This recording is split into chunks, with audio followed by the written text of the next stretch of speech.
Again, kind of a mix of sun and clouds. We'll see much of the same tomorrow. Temperatures today up to around 82.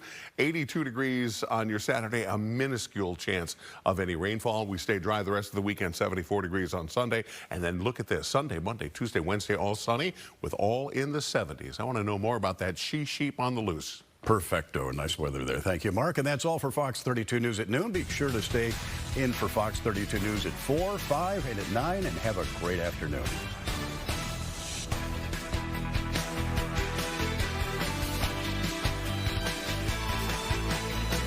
We're going to talk to Stacey Davis Gates, the CTU president, about the CPS budget, which there's still a lot of questions surrounding that. We are also going to talk about the sheep that was on the run in Fulton Market. I think it really shocked people to see the sheep wandering around the city of Chicago. A lot of people had questions about where is that sheep now, and we've actually got an update on that. And we're also going to talk to a family that has one of their family members. The husband is in ICE custody. They were in Michigan, took a wrong turn, ended up in Canada, and now he's in ICE custody right now. We'll have that. But first, we got to talk about the stock market, and we actually want to look at it because we have some positive news to report. You can see that stock market is up, and as expected, because of this, a big announcement could be coming that interest rates are going down, which could really get the financial markets going. And here to talk about it is Jason Turner, the chief investment strategist right now. Jason, are you there?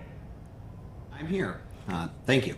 Jason, thank you so much for being with us. You're with the Great Lakes, and I know you're talking to us right now about this. How big of a deal is it to have the stock market up today? Well, the Dow's up nearly 900 points today, and it's a good reflection of the Fed chair's comments this morning and the pivot that it appears the Fed is about to make. Now, I know you're with the Great Lakes Advisors. Obviously, you're advising a lot of people about their money right now. What would it mean if those interest rates go in the opposite direction, starting to go down even more? Well, if interest rates start to move lower, and that would come likely at the Fed's September meeting next month, if they start to move lower, things that you buy on credit, be they cars or homes, you'll start to see some easing in those rates. The stock market itself could also interpret that as continued good news and likely continue to fuel the gains we've seen in the market over the last several weeks. Let's talk about the market as it stands. You know, there was a time where the market was a little unpredictable. We'd see it go up, we'd see it go down. Is there stability? Would you feel safe saying that there's a little bit more stability in our market right now? There's still some questions around the market. The market is obviously a fickle thing, and it can wax and wane on its own. So I think there's still volatility that we'll see in markets. There's still some uncertainty about if we'll ever see inflationary impact from tariffs. And the Fed chair has now pivoted and said the Fed's primary concern seems to be employment markets. And while the unemployment rate is held steady, the Fed is still getting a little concerned that we're seeing a shrinking in both demand and supply of labor. You know, you mentioned those tariffs, and we've talked about the tariffs on our newscast repeatedly. How have we seen the tariffs impact the market, if at all? Well, we saw the market react back in the spring and to some of the summer announcements to the news of tariffs. But in terms of actual tariff impact, until we got inflation reports last week, we haven't seen any sort of green shoots or evidence that tariffs have moved prices up substantially. We're starting to see that now. We always thought that would be a delayed impact until companies really started to feel the impact of those higher prices and the things they bring into the United States. But we're still probably months away from seeing that materialize in any sort of inflation numbers. I know that you're an investment strategist, a chief investment strategist. If you have a client right now that comes to you and says, Jason, you know, I want to invest some money, I'm not really sure which direction to go, what would you tell them is something to invest in right now? Well, one of the most important maxims for investors to remember is it's about time in the markets, not timing the markets. We're not big proponents of trying to time a market entry point.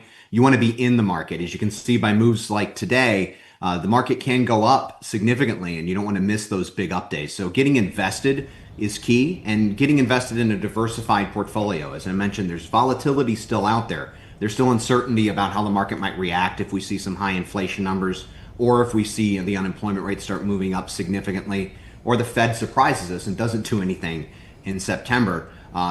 you want a diversified portfolio. So if you're closer to needing that money, be it retirement date, kids' college, or the like, you want to make sure you've mixed in stocks and bonds. But if your time horizon's well out there, you can invest in the equity market, set it and forget it, and set your eyes 10 years down the horizon. Let me ask you this, because one particular investment that's come up before, definitely on this newscast and really across the nation, is talking about investing in things like Bitcoin. Where do you stand when it comes to those types of investments? Do you believe that they're investments to begin with? Well, when we look at things like cryptocurrencies in the broader pantheon of things you can invest in, like stocks and bonds, cash instruments, even alternative type funds, those Bitcoin or cryptocurrency investments seem like speculative investments to us. They're moving at a speed that does not line up with them being a currency. But there are certainly gains to be made there if you are knowledgeable about the directionality of those markets, which I would argue maybe few people are. Yeah, very true. Anyone that's watching right now, Jason Turner, maybe they want to get in contact with you. Where can they go to find out more? Well, to get in contact with me or any of my colleagues at Wintrust Wealth Management or Great Lakes Advisors, you can visit us on the web at wintrustwealthmanagement.com, and you can reach out to any of our advisors. We'd be happy to help you. Well, we appreciate you coming on Chicago Live right now, and we thank you so much for all of your advice. We got to talk about something else that a lot of people have been talking about in Chicago, and that's Ryne Sandberg, the former Chicago Cub, also coach and manager, played for the Cubs, also the Phillies. And joining us now to talk more about that is Dane Placco, who is a huge, let's just get that out the way, baseball fan. Obviously, and Cubs fan, period. Obviously today, a somber day, but a lot of people wanted to celebrate Ryne Sandberg's life. It's happening today. Yeah, there was basically a funeral service, a traditional Catholic mass at Old St. Pat's downtown. Started at 10 o'clock this morning, wrapped up a little bit before noon. And of course, there was a lot of tears, a lot of sad reminiscence, but also a lot of laughter. It was, when you get a room full of church people, ball players and ex-ball players telling stories, there's bound to be some fun as well. They talked a little, about his career, talked about what he meant to Cubs fans, what he meant to the city, but also more than anything about him as a person and what he meant to his family and how what a great father figure and grandfather figure he was. In fact, his grandchildren all came up on the church at one point and to deliver some of the readings and to help with the service. It was a very touching moment. That's one of the things that I think a lot of people I've heard from had to say about him was really about his character. A lot of people remember him, obviously, for being a great player, but character seems to be the thing that really stands true when you hear his name. It's like synonymous. He was a quiet guy when he played for the Cubs, and even after his career, he wasn't a big talker. But he also, part of that was just the way he was raised. He was taught never to call attention to yourself, which seems contradictory for a professional athlete, doesn't it? But he didn't brag. He was very much unlike a lot of the modern athletes we have today that can't stop talking about themselves. You had to really twist his arm to get him to. But behind the scenes, and we talked a couple weeks ago, I had Barry Rosner, the former Herald sports writer, Daily Herald sports writer, on talk, who also helped write Sandberg's Hall of Fame speech. And the Sandberg that Rosner described is very unlike the one that we saw in public. He describes a guy with a great sense of humor who loved to laugh and loved to talk and loved to tell stories. But in front of the cameras, he's a little bit more shy. Yeah, I think it's interesting to talk about a player like that and kind of juxtapose it with the players of today, because it almost seems as if our environment forces you. Even your popularity is kind of like connected to it. Your presence on social media is connected to what you do professionally. If you want to know what Ryne Sandberg was all about, consider this. So in 1995, he was still at the height of his career, height of his powers. He had a contract that was owed another $16 million over the following 2 years. But he was having some family difficulty. He and his wife were headed towards a divorce. And this bothered him greatly because he felt he needed to be there for his kids. He suddenly retired in the middle of his career in 1995. I remember covering that news conference. It caught everybody by surprise because he was still, a great player who went to the All-Star game every year, again, at the height of his powers. And he retired. gave up $16 million in order to be with his kids during this difficult time and make sure they got through the situation. That was Ryne Sandberg. Yeah, which says a lot lot about character because there's a lot of people that just, they wouldn't do that. They want the fame over sometimes families. Yeah, and money. Yeah. What do you think his legacy looks like, you know, moving forward, and really what other athletes coming up can really glean in from that? I think his legacy is just one of professionalism. I mean, he was a gifted athlete, but he worked very hard to get to where he got. Again, he wasn't a boastful guy. He didn't tell you how good he was, but you knew it by watching him. Yeah. You just had to see him play to know how talented an athlete he was. I hope that players going forward, and they really did respect him. There's no doubt about that. In fact, many of the people at the church today were his former teammates, some of whom actually got up and spoke. Other Hall of Famers were there, including people not necessarily associated with the Cubs, like Joe Torre, the former Yankees manager, a number of great players. Ozzie Smith, the great shortstop for the St. Louis Cardinals, came to the funeral. I think he's going to be remembered as one of the all-time Cub greats in the pantheon of Cubs. He already has the statue in Gallagher Way, but also is just a really warm and wonderful human being. Was he still living in Illinois? Yeah, he was. He had residences, I believe, in Arizona places, and right. also Chicago, but he passed away here in Chicago. Yeah, and I think his legacy is one that we will all, remember. It won't be something that fades away. Dane, we appreciate you because I know you're a huge baseball fan, and I'll admit this.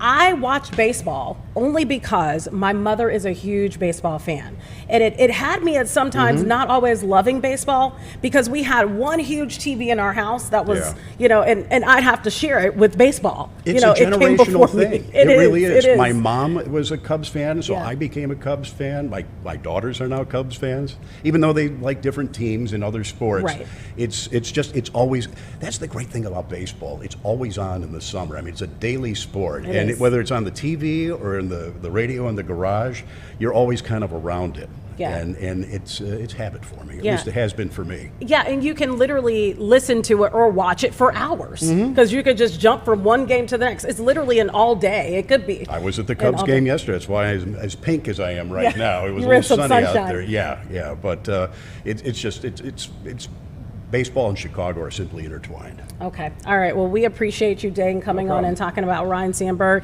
Definitely our hearts go out to his family, and we'll be right back with much more right here on Chicago Live. All right. Thank you, Dane.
Welcome back to Chicago Live. This is another one of those experiences on the show that I was just looking forward to when I found out that meteorologist Mark Strell would be with us. Get out. No, it's always a good time to see well, you. you and me together, we were like I the know, we're kids like something. that, that were in the classroom and the teacher had to keep splitting up. I know. Yeah. Or put us in a completely different classroom. For sure. Okay, we got to talk a little bit about the weather, Yeah. right? Pizza great. Fest is kicking off today in Chicago. Have you heard about You this? had me at pizza. Pizza Fest is today, Yeah? Saturday, and also Sunday. Oh, my Pizza from goodness. all across Chicagoland, and I think a little beyond as well. Smalls, you're killing me. I'm sorry. I mean, I'm telling you, Pizza Fest. I love it. What's your favorite kind of pizza? Anything with, honestly, I could do cheese, but I love a good sausage and cheese together with just a little bit of sauce. You know, I love What about you? thin crust. I love thin. And, a number of years ago on Good Day Chicago, so folks brought in, it was all new to the city, Detroit-style pizza. And I'm like, what does Detroit know about pizza? But I it was know. a nice thin crust, and it Yeah. was very, very tasty, and I really enjoyed it. So any thin crust, I'm good with that. Yeah, I love a good place that a lot of people don't know about. And a place that I love, I've fallen in love with it recently, not giving them a commercial, but it's Doreen's. Yeah. Have you heard about them I've before? heard about Doreen's. I've not had They have Doreen's. a location in Hegewisch, and they Yeah. have a location, I think that's considered to be Dyer, Indiana. Amazing. So thin, paper thin. The other thing that amazes me, because everyone thinks they have good pizza where they live, but I've traveled around the country, as you have, and I'm amazed at other areas' pizza and how not good it is. Let's go mediocre. Yeah, mediocre. It's mediocre. I mean, honestly, and I talked to so many people from this Chicago area, and they're like, hey, if we could take that and transplant it to Tulsa, we would be the kings of Right, Tulsa or right. whatever. And I'm surprised more people haven't done that. Yeah, I don't know. But all I can say is our pizza is pretty good here. I was in a place in Pennsylvania, and I'm not knocking Pennsylvania because I like Pennsylvania. And they were like, "Oh, you are going to die when you eat this pizza." I'm like, "Well, I don't want to die. I want to live." I'm like, "Well, describe your great pizza that you have that everyone around here loves." Well, it comes two different kinds. Well, what do you mean, like thin crust and the extra whatever? No. It comes red and white. And that's it. And like, what do you mean What's red that? and white? Sauce What's the and difference? cheese? So on the white pizza, it's like we get crust, we put down some tomato paste, and then we put cheese on top. That's it. Whoa! Blow me away. And on the red, they do the opposite. They do crust. They put the cheese down and they put the tomato. You're kidding me. Yeah. This is like a mistake made by a college kid at 3:00 in the morning. Or made by a 2-year-old. Hey, hello. Pretty generic. Yeah. Okay, so let's talk about the weather. I stepped outside. I was blown away. I didn't really want to come Not back literally inside. Not blown away, literally, yeah. but I didn't want to come back inside because it was so gorgeous. It is Is this fantastic. carrying through the entire weekend? It really is. So tomorrow we're back. Today we're about 82 or so. Tomorrow we're about 82 degrees or so again. And then from there on out, all the way through next Wednesday, we're going to be in the 70s. Okay. With like 50s at night and maybe is good. 40s in the suburbs. Okay. The dew points right now are in the 60s, lower and mid 60s, which is pretty comfortable, especially compared to this summer. Yes. When we go outside and we just start dripping right away. But coming up, dew points are going to be low. Temperatures are going to be just right in that sweet spot. And I was checking out the average high temperature for this date is 82 for the high, and I think it's 64 for the low. And I'm thinking, if we could just lock that in, I would take half the year. Lock it in for half the year. Yeah. I mean, that would be perfect. What do you think the winter is going to be like? I know it's kind of hard to forecast that, but any indication? Are we going to be like driving? Because it seems like we had a really interesting, I would say, summer with a lot of heat. So I'm just hoping that will mean that we'll just cool down just a little in the winter. Yeah. You would hope But so. not be crazy. So what we find scientifically is that the previous season has very little correlation with the next season. Now, that being said, there's something called persistence forecasting. So if it's, 80 degrees today and 80 degrees tomorrow and 80 degrees all last week, chances are tomorrow will be 80 degrees. So I do like to see where you're thinking there. Yeah. I would love to see another mild season. Yeah. Although last winter was pretty mild. It was especially mild. when it came to snow. We were really low on snow. Yeah, and I hope it stays that way because I'm not looking forward to slipping and sliding. No, if we wanted to live on an ice planet, we'd go to, I don't know, Where's Nome, an ice Alaska, planet? right? Yeah, Alaska. Yeah. Yeah, that's a good place. Yeah. Okay, well, Mark Shrell, it's always a pleasure. It's always good to hang Yeah, out it's with always you. good. I wish you Yeah. could stay with us. That I would wish be I great. could too, but there's a big guy with a hook, and he's about ready He's to about do this. to get you out of here? Get me out of here. So, All right. Well, yeah. we appreciate you, and hopefully people take heed to what you said about the weekend and get outside and enjoy Enjoy themselves. yourself, It's only you know. a little bit that we have left. Tick-tock, it's winding down. It really is. Right. Okay, we got to talk about something a little bit more serious, and I kind of talked about this earlier on in the show, and that is a man that is in ICE custody. His wife is joining us by Zoom right now. Christina, are you there? Can you hear me? Can you make sure you're unmuted? Yes, can you hear me? Yes, I can hear you. So, Christina, walk us through this. So, I understand that you and your husband, you're from the Chicago area. Sergio Serna Ramirez is your husband. You guys were traveling in Michigan, made a wrong turn, ended up in Canada, and somehow your husband was taken into ICE custody. Walk me through what happened.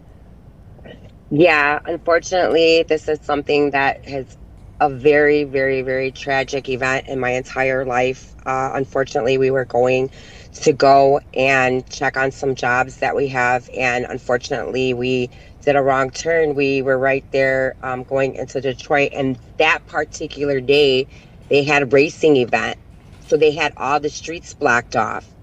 So we were trying to make a U-turn, and when we made the U-turn, we made it right there, right by the tunnel. We didn't pass and go into the tunnel. We kind of just went right in front of it and did like the U-turn. Yeah. So I want people to be kind of up to date on what you're saying. You said you were checking on work, and that's because you both own a business together. It's a construction company. So you were down there working on some project there. This was May 28th of 2025, and your husband is still in ICE custody. You yourself, you're a U.S. citizen. Talk about your husband. He has a pending U visa. Yes, my husband actually has a pending U visa, meaning he was actually approved to get his visa. So in order to get your Social Security and work permit, they have to find you applicable, and that's when he was approved for it. They just didn't process his paperwork out. It's because they basically are behind in the the visa use paperwork, processing it out. That's the reason why it's being held up. So it's not my husband's fault. It's basically the government's fault that they don't have enough people to make the processing move faster. Yeah, that's an interesting point, because not too long ago, I actually did an interview with an immigration attorney that stated the exact thing that you're saying, is that a lot of people are now in ICE custody, not because they haven't done the right thing. They have, but just Right. the paperwork takes so long with the government, and sometimes takes years. Walk me through this. How has your life been impacted by your husband being in ICE custody thus far? My life has been impacted tremendously. I am very, very down. I am depressed. I can't focus and function normally the way I do without him. He is my soulmate. He is my rock. We do everything together. We work together. We're always together. We're like Tom and Jerry. We're always together. Like we were inseparable. And this has caused a huge, tremendous impact on myself, my family. It's just devastating. I wouldn't wish this upon anybody. It's the worst, most painful thing that I've ever experienced.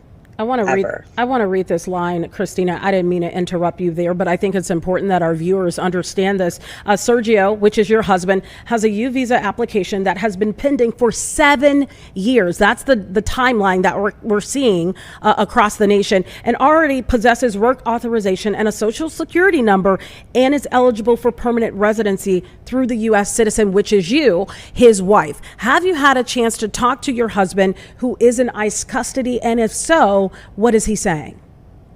Yes, I actually talked to my husband already twice today. I make sure to keep in touch with him so that he knows that he is very much loved, that we have a huge support system here. Everybody is, for him. My husband is a very humble person. He's a very generous person. He is actually in there working without even getting paid. He does all the translations there. He is pretty much the only English-speaking person that is being detained without the rest of the 200 ones that are there.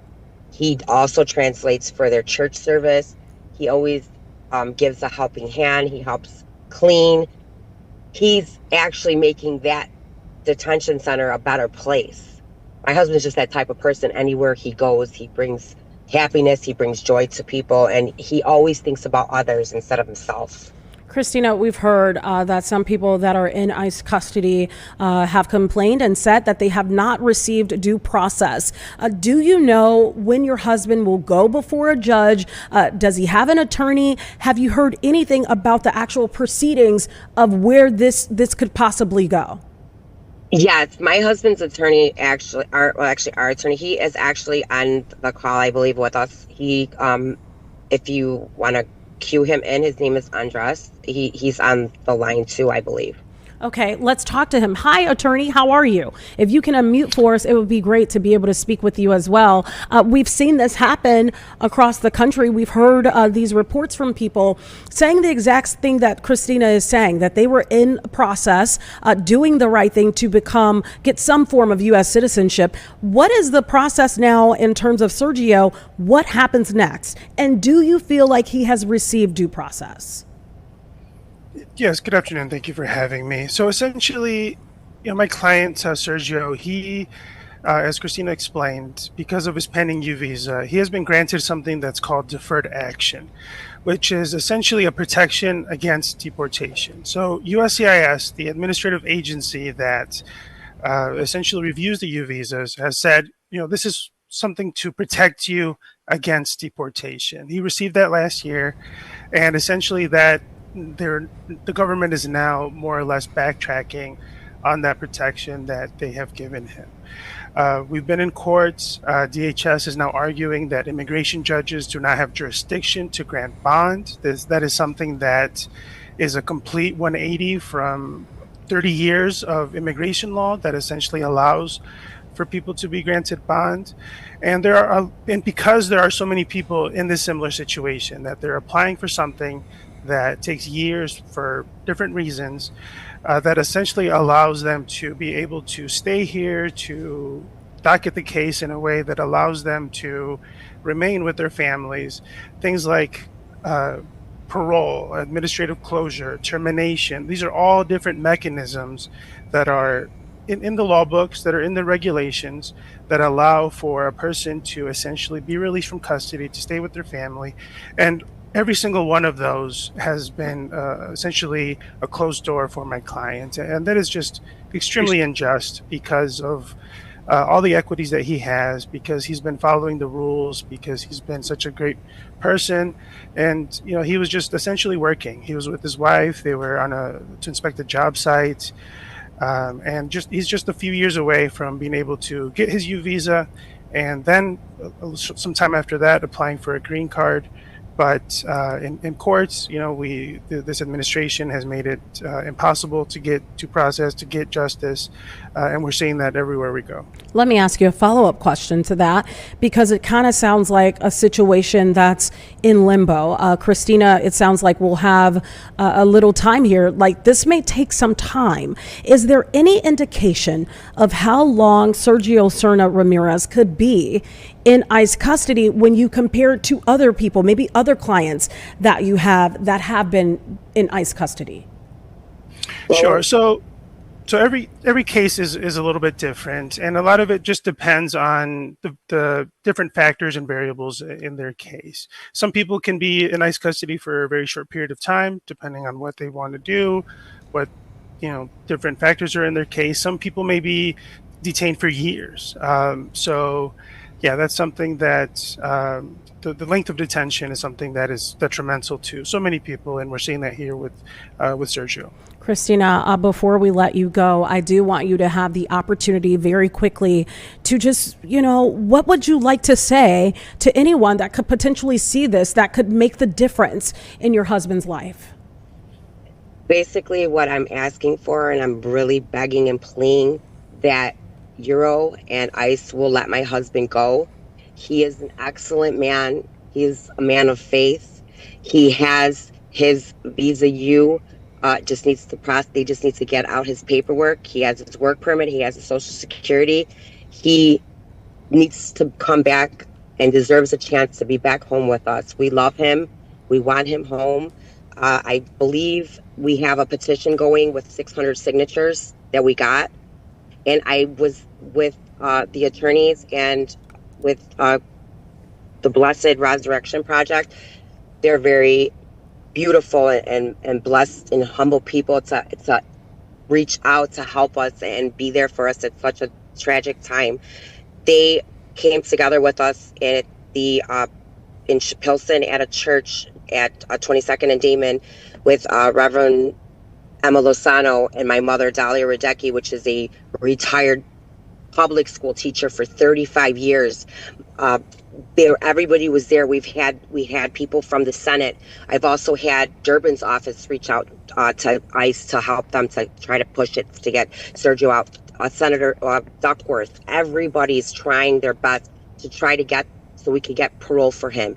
He deserves to get parole. He is best to get it.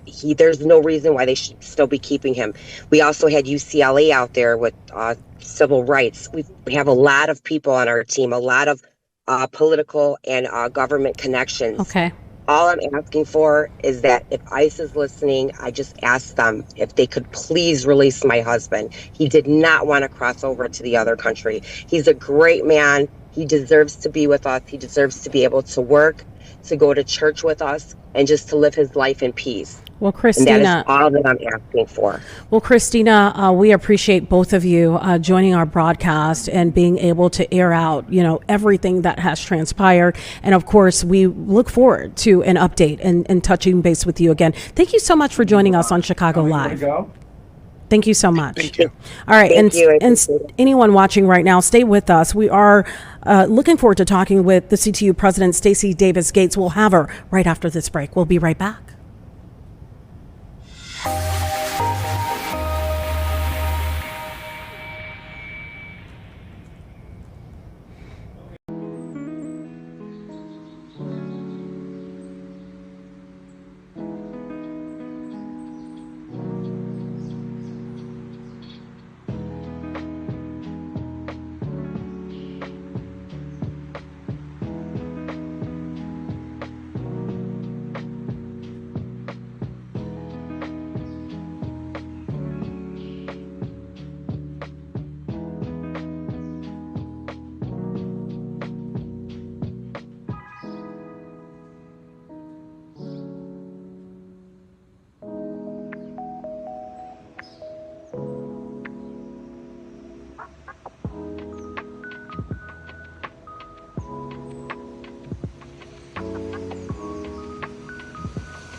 Welcome back to Chicago Live. It is 1:33 on this Friday afternoon, and we're going to be talking to the Chicago Teachers Union President, Stacey Davis Gates.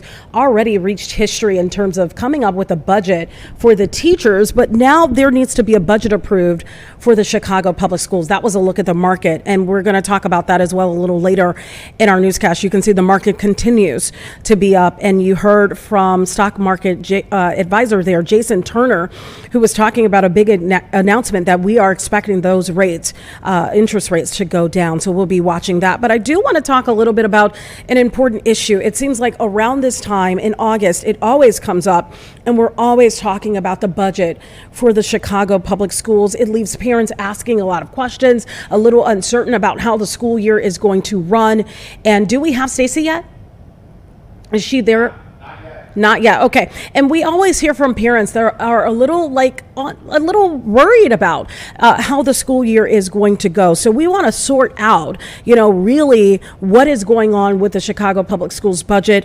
We do know they have a deadline to come up with a budget, a signed budget, by next week. So time is ticking. We're already at Friday. So we got a lot to sort through and talk to Stacy Davis Gates about. We also will be following the story as well about the sheep. We've talked about the sheep update that happened in Fulton Market. People were like, is this real? Am I really seeing this? A sheep running around in the city of Chicago? And yes, it was real. We have an update on that. And of course, we're going to be talking to my colleague who I adore so much, Luke Canellis, talking about the Bears game that will happen later on this evening in Kansas City. A lot of people looking forward to that, getting all riled up about that as the season gets started here in Chicago, Bears season. And we do know so many people are diehard Chicago Bears fans, what we can look forward to this season. And hopefully the season goes well and we end up hopefully at a Super Bowl. Listen, I'm optimistic. You never know what's going to happen. Do we want to go ahead and do the sheep update, and then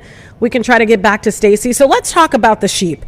So initially, people saw this sheep running through the streets of Chicago, decided to name the sheep Clyde. Okay, so I don't know if you guys have seen the picture, seen the video. They decided that from what they saw of the sheep's physicality, it was understood that this sheep was a guy. And we're going to talk about that a little later. We got something more important to get to first, and that is Stacy Davis Gates, the Chicago Teachers Union president. Stacy, it's always good to see you. I just saw you at the Bud Billiken.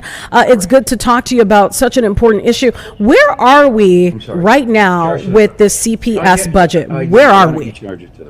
Well, I think where we are is where we are typically during the summer. We're in chaos. We are in chaos because we are owed approximately $1.6 billion as the Chicago Public Schools.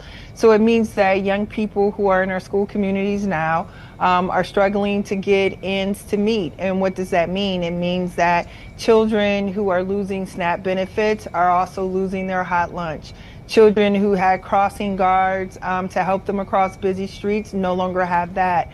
Our members were told this week to use both paper towels and toilet tissue conservatively. So it's chaos. And what do you expect, though? When the state owes the public school system $1.6 billion, I don't think you can have anything except chaos. Let's talk about this, because there's a pension funding fight that is still going on as well, included in all of this. And there needs to be a payment made, and it needs to be made in full. And to my understanding, that's $175 million. Where does that stand right now? And I understand that there is a loan that has been suggested to be taken out. Where do we stand with that? Are you able to hear me? Stacy, can you hear me? I see you, but I'm not sure if you can hear me. Because I was hearing feedback earlier and I don't hear any anymore. Yeah. Do you hear me? Are you there, Stacy? Can you hear me now? All right, we're having some technical issues, and I do want to talk to Stacy about this pension payment that definitely needs to be made and where they are. Stacy, can you hear me now? I can hear you just fine now. Sorry about that. I don't know what's happening. It's technology. You never know what's going to happen. But let's hope that something happens in terms of this CPS budget that I know needs to be finalized. Let's talk about the pension funding fight that is still alive in all of this. Where are we in terms of that right now? Well, the pension funding fight is about the state paying their fair share. There's $1.6 billion in arrears right now. And so those payments are not made by the state in the way that pension payments are made for educators throughout the state of Illinois. So it's another example of the lack of fairness that Chicago educators, Chicago students, Chicago families receive with education funding. And so it's been a bit of a political hot potato between the district and the city. What does that mean? It means that women, some of our lowest wage workers in the district, their retirement security is imperiled by the lack of revenue and the lack of decision making happening right now. Stacey, you talked about there, if you're okay with me calling you that by your first name, you mentioned that the state owes CPS the $1.6 billion. Have you personally lobbied in Springfield, or anyone within the Chicago Teachers Union or the city lobbied in Springfield to actually push for this funding? Oh, absolutely. I mean, it's been the thing that we've been doing since, I started working here back in 14 years ago. 14 years ago this month, we've been, on the bullhorn about the lack of pension fairness for educators in Chicago versus educators everywhere else in the state of Illinois. We've been on the bullhorn about making sure that we had equitable resources for our young people. So this is something that happens all the time. Again, $1.6 billion, being in arrears by almost $2 billion means that this has been an issue forever. And so we need to figure it out, because every summer, both our school communities, our students, our families, and our workers are held hostage to this issue. Let me ask you this, Stacey, because to my understanding, I was talking to our political reporter, Pierce Schutz, about this, and he was telling me by law, the city of Chicago could pay this. Is that not true? And why not turn to the city of Chicago for it and Mayor Brandon Johnson? Well, that's interesting, because by law, we're supposed to have the $1.6 billion from the state as well. It strikes me odd that people are so laser focused in on that payment that could be made only if the $1.6 billion payment would be made. We're in quite the conundrum when the big payment has not been made, and has not been made over years. And so what folks have focused in on is the narrowness of the lack of options we have now in balancing the school budget. For so long, political watchers and politicians, for that matter, have been okay with our young people going without, school communities being cut of libraries. We are just opening libraries this year as a result of our contract. We are just opening up sustainable community schools this year because of our contract. But in order to sustain even those investments, we're going to have to figure out how the state pays the $1.6 billion. Look, we have a supermajority of Democrats in the House. We have a supermajority of Democrats in the Senate. And we have a governor, by all accounts, has taken on hard problems in this state. We believe that with his partnership and his political courage and his leadership, that we should be able to get this done. Look, the contrast to what's not happening in Chicago and in Illinois is what is happening in D.C. Donald Trump has a trifecta of Republicans in both the House and the Senate. And in less than a year, they've remade this country. They are able to give billionaires huge tax breaks because they've taken money from Medicaid, from public education, and from SNAP benefits. What we're asking our governor, what we're asking our supermajority of Democrats in the General Assembly to do is Trump-proof us. Make sure that we can survive the tyranny of what's happening at the White House right now. Now, Stacey, I'm looking at a press release that the Chicago Teachers Union did release. It was a statement following the public circulation of Mayor Lori Lightfoot's fiscal year 2022-23 Chicago Public Schools budget. And in that, this was part of the statement. The mayor is launching her re-election bid by balancing the city budget on the backs of children who need more instead of less. The voters of Chicago need to understand that this budget is unacceptable and another example of failed leadership. Do you not feel that way now, looking at the city's part of all of this? No, because the city has actually released more TIF surplus in the last 2 years than Lori Lightfoot, Rahm Emanuel, or Daley did in any of their leadership of this city. So it's actually not the same. The most important part of this is that the city has maximized the release of TIF monies. And in fact, Lightfoot's administration was saved by Joe Biden when we had a president who would actually fund public education. So we are in a remarkably different position today than we were then. The clock is ticking, and to my understanding, this budget needs to be in place by next week. Is that accurate? and what needs to be done now? If the governor does not move, what happens?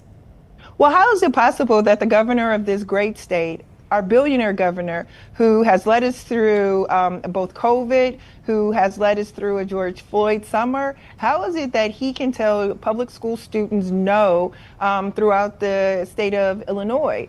This is a man who has demonstrated a tremendous amount of leadership. We believe he can find yes, and we believe we can work with him to get to yes. So we want him to exercise the leadership of being the convener and the leader in this moment, and having the political courage to show up for children. Chicago Public Schools is the largest school district in the state of Illinois. We have the most Black children, we have the most bilingual children, we have the most immigrant children, we have the most special education children, we have the most children who are unhoused. Surely our governor understands the need for his leadership in this moment. If the budget is not put in place next week, that is, to my understanding, the deadline, what happens? What does this look like? If I'm a parent right now, we've already gone through the hurdle, and you were instrumental with this, of reaching a historic contract with the teachers. That's done. I feel good about that if I'm a parent.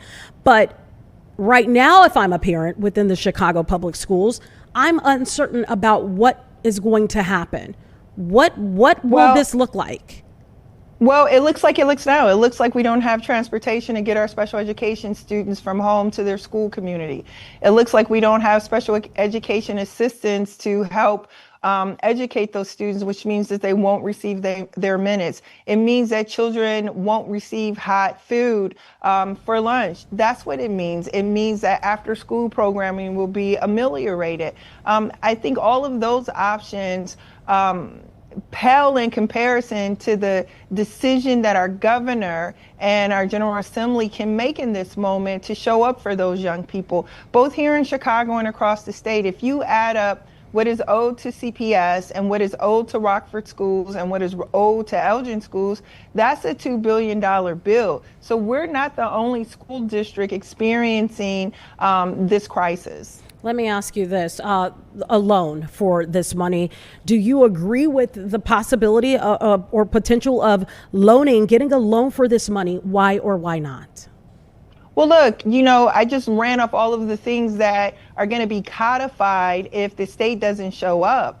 And I just think that our Board of Education members have been put in a very terrible position by our governor and our General Assembly representatives, and that they're not showing up. So now they're left with having to choose between programmatic cuts, larger class size, ceasing of school transportation, or, opening up a loan to keep those things. Both of those decisions shouldn't be theirs, especially if the state government showed up and paid the $1.6 billion that they owe Chicago Public School students. Now, if they don't do that, Stacey, and a loan is acquired, some people have talked about the fear of taxes, this essentially coming into my pocketbook by way of taxes, whether you have a child within the Chicago Public Schools or not. What is your response to that?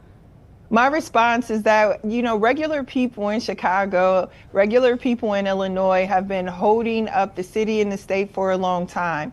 The Chicago Teachers Union has been very clear that rich people like Jeff Bezos, who can send people like Katy Perry into space for like 2 seconds, that those people can pay more because obviously they have more to pay. And the benefit far outweighs what they are putting up in the beginning. The benefit means that young people have libraries, they have sports programs. Right now at Carver Elementary School, the girls' flag football team is without a coach and without a schedule, because they won't put the money online in order for these young girls to play flag football. They have a team situated, they have a coach waiting in the wings, but we don't have a budget to subsidize the actual activity of it. So these are the choices, right? These choices are not math problems. They have real impact on real children in real neighborhoods and real schools in this city. And you mentioned, some of the things that would be lacking on that list the longer this goes on. How long could this go on, ideally, when you look at the impact that it would have, according to what you're saying, on students, on staff, et cetera? Well, it's been going on for quite some time, Tia. I've talked to many of our members this week about how much they've spent trying to make ends meet in their classrooms, notebooks, backpacks, pencils, ink pens, construction paper, and gym shoes, gym clothes, toiletries, other things that their young people need. I've been to plenty of community events this past month where community organizations and nonprofits have, figured out how to send backpacks and books and give haircuts to send children back, with some positivity and some support.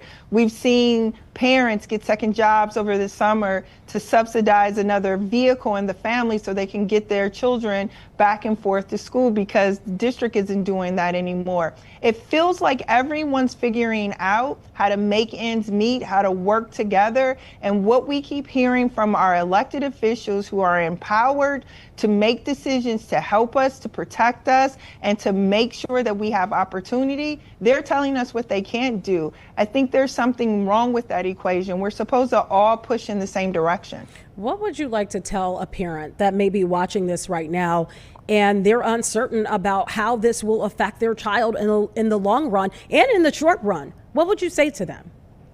Well, in the short run, I would say that the members who are a part of the Chicago Teachers Union have done their level best to figure out how to make ends meet in the school communities. Many times they're doing it with the principals, with the security guards, with every component of that school community. And I would say they're going to figure it out and they're going to bring you into that conversation. The second thing that I would say is that they have people that they vote for all the time to create the type of Illinois and the type of Chicago that educates children, that creates safety nets for people when they fall down, that they're going to have to go to those elected officials and demand more. Again, the governor and the General Assembly should never be almost $2 billion in arrears to any institution, much less a public school system in the largest city in the state. Now, Stacey, there are some people out there that feel like the governor should not hand over this fat check. And I've actually seen some of this language out there saying, with over 40% of CPS schools reportedly under-enrolled, how does CTU even justify pushing for more money? What is your response to that? This is money that is owed to them. So I don't understand that. By the state's own funding formula, by the statutory requirements of the school code, these are things that are already owed. These are not things that people have to, quote, work for or prove their worthiness for. These are things that are owed by law. We do want people to follow the law, don't we? Very true. Good point. I do want to follow up with this question. You kind of touched on it a little bit when we were talking about Mayor Lori Lightfoot. But when Mayor Lori Lightfoot directed CTU, not CPS, to pay for its own pension obligations, that happened. Why didn't CTU demand the same from Mayor Johnson on this? Like I said earlier, Mayor Johnson is the only mayor that has ever surplus the maximum amount of TIF to send to our schools in a way that Mayor Lightfoot, Mayor Daley, Mayor Emanuel never did. Again, it is opposite of what we were experiencing then when we didn't have a partner on the fifth floor, and we do have a partner on the fifth floor now. It is different, and the numbers show us that. What's next? What's next in all of this, Stacey? What do you do next to get across that finish line? Well, we keep talking to people like you, Tia, and making sure that Chicagoans, regular Chicagoans, Chicagoans with young people and their families know about the power that they need to exercise to make sure that the Chicago public schools get what they deserve. For so long, people say bad things about our public school system, but just like I know, that we have some of the best schools in the nation in the Chicago public schools. That we are reconstructing school libraries as a result of our contract. That we are opening more sustainable community schools that provide better and more opportunity for our young people and their families and their communities. This is a school district on the rise. You see it in the test scores and the transformation post-COVID. We are trying to sustain those achievements and those advances, and we need some company from our governor and our General Assembly to continue that achievement. Thank you for that. There's been some chatter that you will lead the Illinois Federation of Teachers while still holding your position with CTU.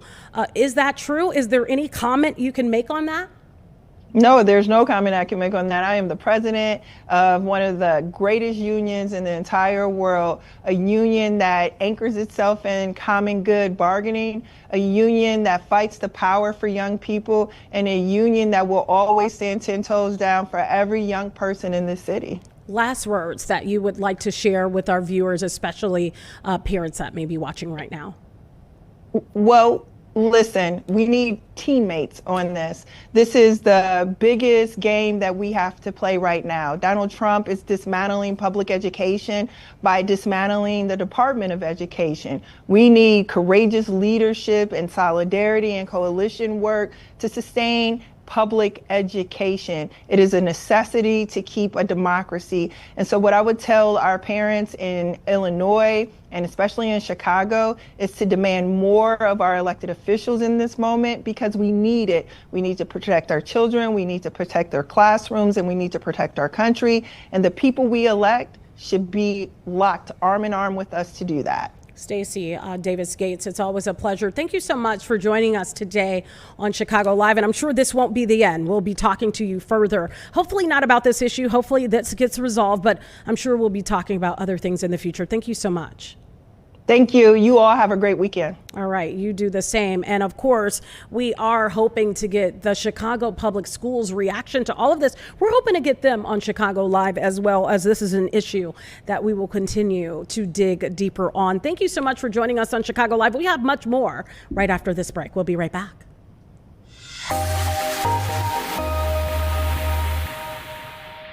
I hope that was good.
Thank you so much for staying with Chicago Live. We have the pleasure of speaking with Illinois State Treasurer Michael Frerichs. Michael, are you there? Can you hear me?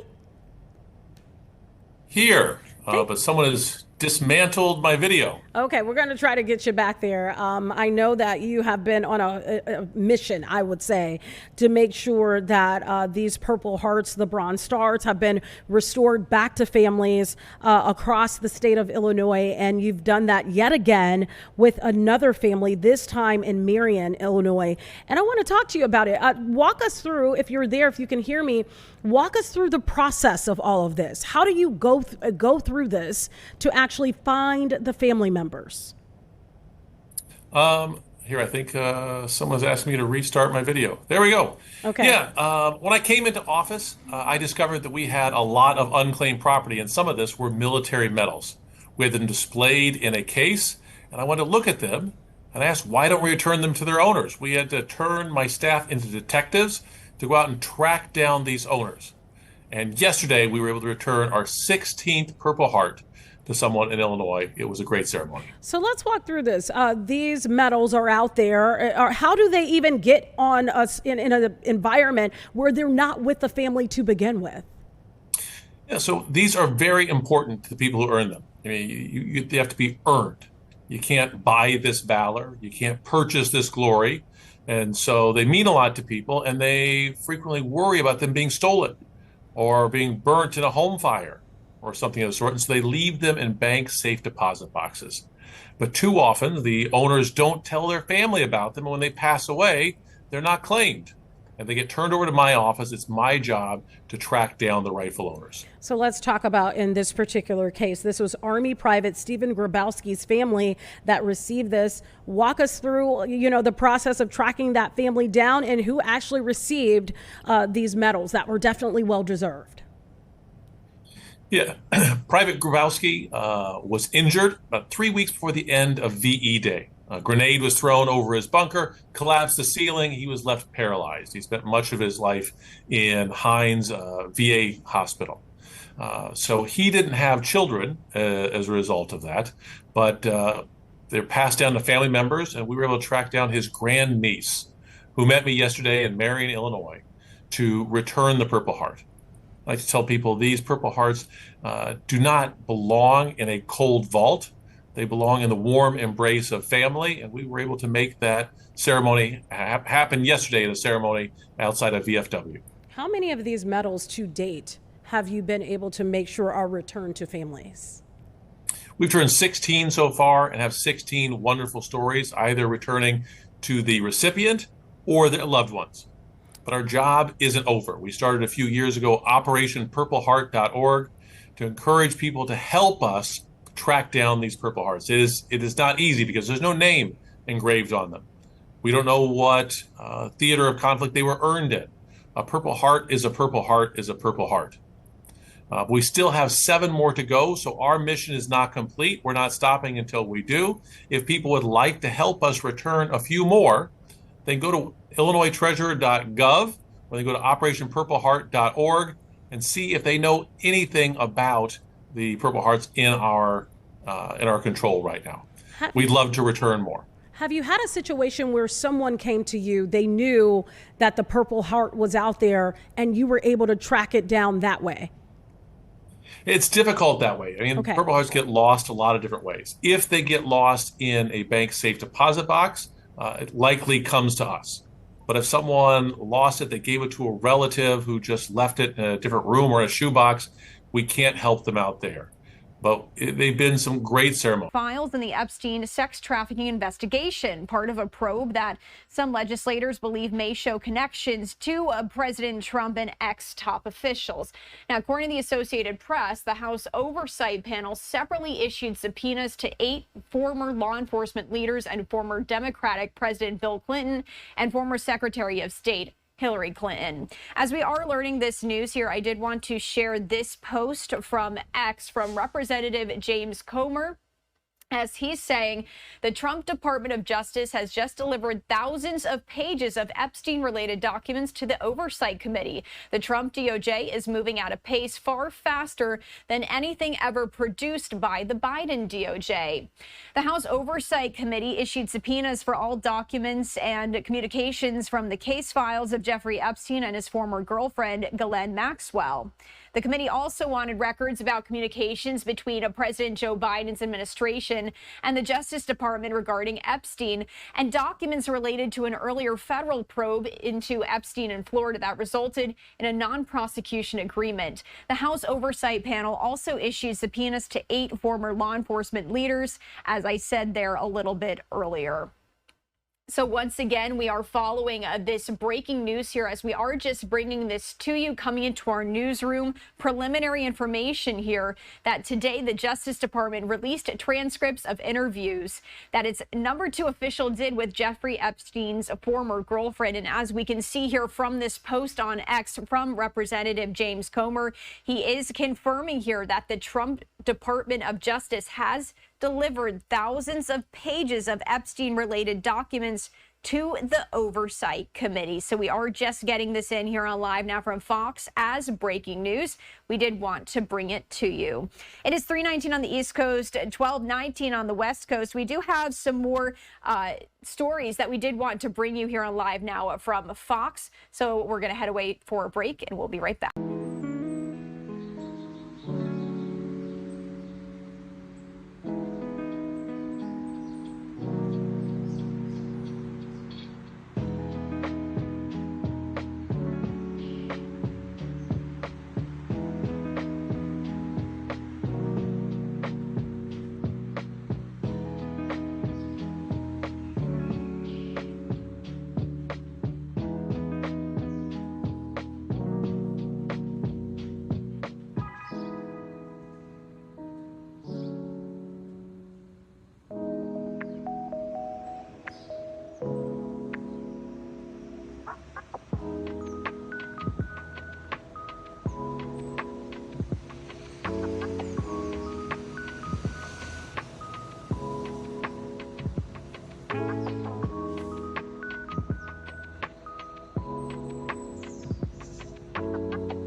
And welcome back to Live Now from Fox as we continue to follow some more breaking news here. And I did want to give you this live look that we are just getting in here from our Fox 5 New York team. We're learning right now that police are saying several people are dead in a crash involving a tour bus headed to New York City on the New York Thruway. That was today. New York State Police said there were also entrapments and injuries as well. The town of Pembroke told Fox News that firefighters reported up to 52 patients. So what we're learning right now is police are saying this bus rolled after the collision. It rolled over, which did occur in Pembroke, located about 30 miles east of Buffalo. Police also said the bus was returning to New York City after a trip to Niagara Falls. New York Governor Kathy Hochul said in a post that she has been briefed on this situation, and the cause of the crash has not been determined as of right now. So I did just want to share this post with you here from Fox 5 New York. Police are reporting multiple fatalities in a crash involving a tour bus headed to New York City, as we are just bringing you this information. Once again, this is a developing story here, so we're hoping that we may get a press conference of some sort that we can bring you here on Live Now from Fox once we do learn some more information here. But once again, sharing that live look here with you as we are getting this into our newsroom. We do know, as I just said here, several people sadly have been reported dead after this tour bus that was headed to New York City has crashed. As we do continue to follow a lot of breaking news here on Live Now from Fox, I also did want to share another story here with you that we brought you just a short time ago, just on the other side of this commercial break here. And if you are just tuning in, I did want to share the information that we do have with you here. And I'm going to ask my producer, Carla, to pull back up this post here from Representative James Comer that we're just sharing a short time ago. But we are learning right now the Justice Department released transcripts of interviews its #2 official did with Jeffrey Epstein's imprisoned former girlfriend after an earlier refusal to disclose a trove of records from the sex trafficking case. This comes after we learned just the other day that the Department of Justice was expected to provide the first wave of Jeffrey Epstein documents to Congress. Those documents were turned over to the House Oversight Committee, which on August 5th issued a subpoena to the DOJ for files in the Epstein sex trafficking investigation, part of a probe that some legislators believe may show connections to President Trump and ex-top officials. According to the Associated Press, the House Oversight Panel separately issued subpoenas to 8 former law enforcement leaders and former Democratic President Bill Clinton and former Secretary of State Hillary Clinton. I do have that post here I wanted to share with you if you are just tuning in here with us. This is from Representative James Comer, as he is confirming here. He says the Trump Department of Justice has just delivered thousands of pages of Epstein-related documents to the Oversight Committee. The Trump DOJ is moving at a pace far faster than anything ever produced by the Biden DOJ. The House Oversight Committee issued subpoenas for all documents and communications from the case files of Jeffrey Epstein and his former girlfriend, Ghislaine Maxwell. We also do know the committee also wanted records about communications between President Joe Biden's administration and the Justice Department regarding Epstein, and documents related to an earlier federal probe into Epstein in Florida that resulted in a non-prosecution agreement. So I did just want to share that breaking news here as well on Live Now from Fox, as we are following these 2 stories as of right now. Any other additional information we do get, we will bring it to you.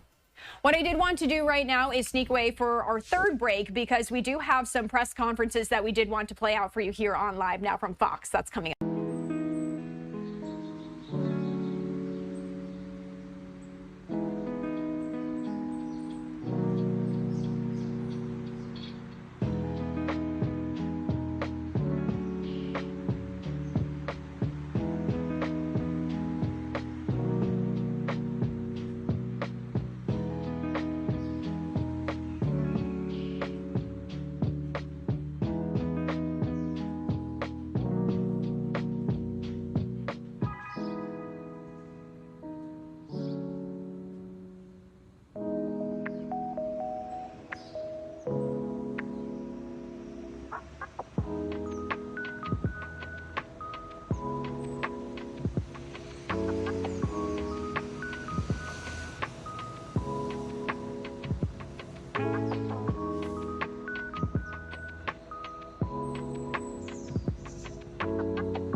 And welcome back to Live Now from Fox. I did want to share a press conference with you that did air a bit earlier today out of Florida. We are hearing from Polk County Sheriff Grady Judd as he is speaking on the arrest of 32 suspects during what he's calling Operation Capital City Crackdown. We're going to talk about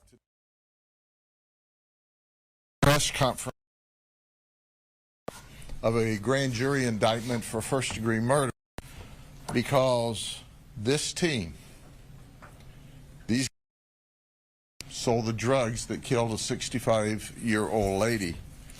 I told you last week, I can talk now. Intercept investigation that we all worked on together. And let me highlight the people that worked with us. So you speaking from FDLE, our partners, and we work together every day. Executive Director AJ Collazo, Homeland Security Investigation, they participated. Customs, they participated. They're not here today. United States Postal Inspection Services, they're not. They participated. Auburndale Police Department, Lieutenant Austin Leal, the State Attorney's Office, obviously Nicora Orr, who is one of the heroes. She is the one in the engine behind this T3 and the search warrants, because we have prosecutors on board and reviewing and making sure we dot all the I's and we cross the T's, and the core, it was remarkable. Brian Haas, our state attorney, is the very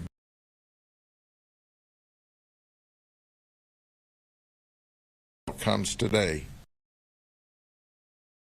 Very important in this investigation to bring the first-degree murder charge that occurred as a result of this T3. We had to have expertise in their work. And where would we be with the FBI? The Lakeland RA attending today is Special Agent Mike. Again, we do apologize. We are having some technical difficulties here today. I did want to bring you a different feed right now. This was a little bit earlier today here as Governor Pritzker signed bills fortifying reproductive health care in the state of Illinois.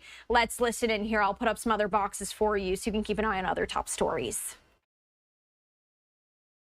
Welcome to the University of Illinois at Urbana-Champaign. It's an amazing time of year to be on a college campus. U of I system enrollment has totaled more than 97,000 students in recent years.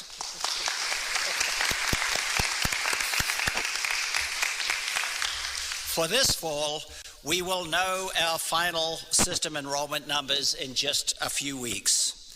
It's a remarkable and a joyous occasion to witness the convergence of so many students on our three campuses for the start of the fall classes and the new academic year.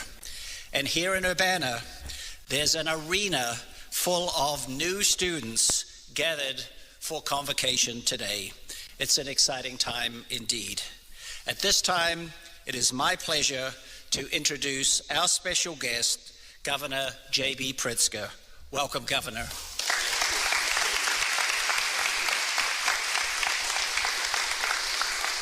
Thank you very much, Dr. Jones, and thank you for your leadership here. Thanks to all of you who've joined us this morning. I am always proud to be here in Champaign, but especially when we are standing up to protect women's health care and support fundamental freedoms. Students, educators, and members of the General Assembly are here with a clear and simple message. In Illinois, we think women should make their own decisions. I'd first like to thank not only Dr. Jones, but also the administrators, the faculty, the staff of the entire University of Illinois system, and especially here in Urbana-Champaign. Today would not be possible without so many who have committed themselves steadfastly to the health and well-being of the students here at the university. To my friends in the Illinois General Assembly, Senators Karina Villa, Selena Villanueva, and Paul Faraci, as well as Representatives Anna Muller and Dagmar Avilar and Carol Ammons, thank you. Thank you for being battle-hardened warriors, consistently defending and supporting reproductive rights. The energy that lights up this movement, though, comes from the student advocates. Recent U of I graduates, Emma Darbrow, Grace Hosey, and Sydney Turner. Current student, Katie Holland, and all the leaders of Planned Parenthood Generation Action that are here today and those who haven't joined us today. You have helped to deliver real positive change for young women across the state of Illinois. I think you are the future of this state, and I must say it means that we have a bright future indeed. Over the past 6 years, we have made Illinois a safe haven for abortion rights and a national model in women's health care. In my first year in office, I signed the Reproductive Health Act to establish and affirm the fundamental right of all individuals to make their own health care decisions without government interference. As the right wing has stripped away nationwide protections for women's health care, the General Assembly and I worked together with advocates to make Illinois a refuge for those from other states seeking to exercise their abortion rights, protecting them from prosecution in their home states like the state of Texas. We followed up with a law guaranteeing the right to life-saving medical care during an emergency, even when it may require an abortion. The progress we've made together to advance women's rights in the state of Illinois, in protecting reproductive justice, in advancing equal rights, in promoting women's empowerment, has been nothing short of remarkable. And all of it has been absolutely necessary, because the extremists in Washington, D.C., and in Florida, and in Idaho, and in Texas, and elsewhere all across the country are escalating their attacks on women. Fundamental rights and freedoms that generations of women have fought for and marched for and protested for have already been destroyed in half the country. And the MAGA Trump bootlickers are now coming after the other half. It's no exaggeration that women's lives are being put at risk. Doctors in many states are afraid to provide life-saving care to pregnant women for fear of being indicted. And working class and the most vulnerable women are being forced to drive hours and spend thousands of dollars just to receive reproductive care. It is their right. They shouldn't have to do that. What's happening to them, honestly, is shameful. To say that again, and for the entire state of Illinois, that will never be the case in our state. Not on my watch, not on our watch, not with all of you supporting reproductive and women's health. Today, I'm signing two critical pieces of legislation that will advance the fundamental right to choose. The first strengthens our SHIELD law, which protects healthcare professionals from facing prosecution for providing lawful services, and it guarantees that drugs previously approved by the FDA will remain legal and available, even as Donald Trump's administration is moving to take them away. As an anti-woman, anti-science, authoritarian administration invades our privacy, Illinois is holding the line, and we are fighting back. We know that in addition to protecting these fundamental rights, that we need to expand the infrastructure and the resources for women to exercise those rights. We need to ensure that they are empowered, protected, and supported in making their own decisions. So, under the second piece of legislation I'm signing today, public colleges and universities in Illinois will now provide contraception and medication abortion at on-campus pharmacies and student health centers. That's worthy of some applause, everyone.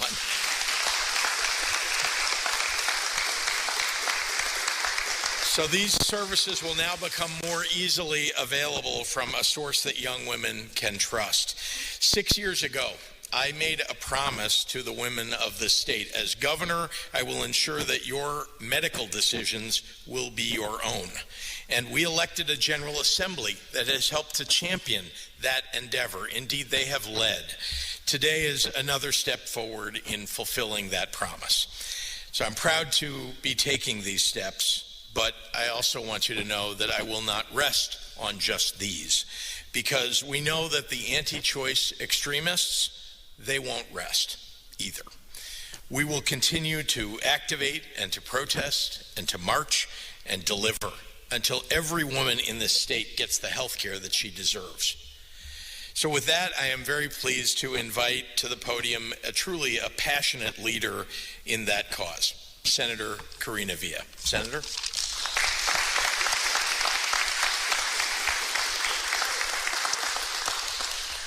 Hello, everyone. I am Karina Villa, the state senator of the 25th Senate District. I represent parts of DuPage, Kane, and suburban Cook counties.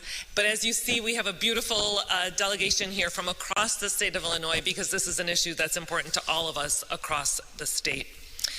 As our communities continue to face the uncertainty and unrelenting attacks from this federal administration, it's more critical than ever for us to work to safeguard the rights of Illinoisans, especially the rights to access comprehensive, affordable, and safe reproductive health care that saves lives.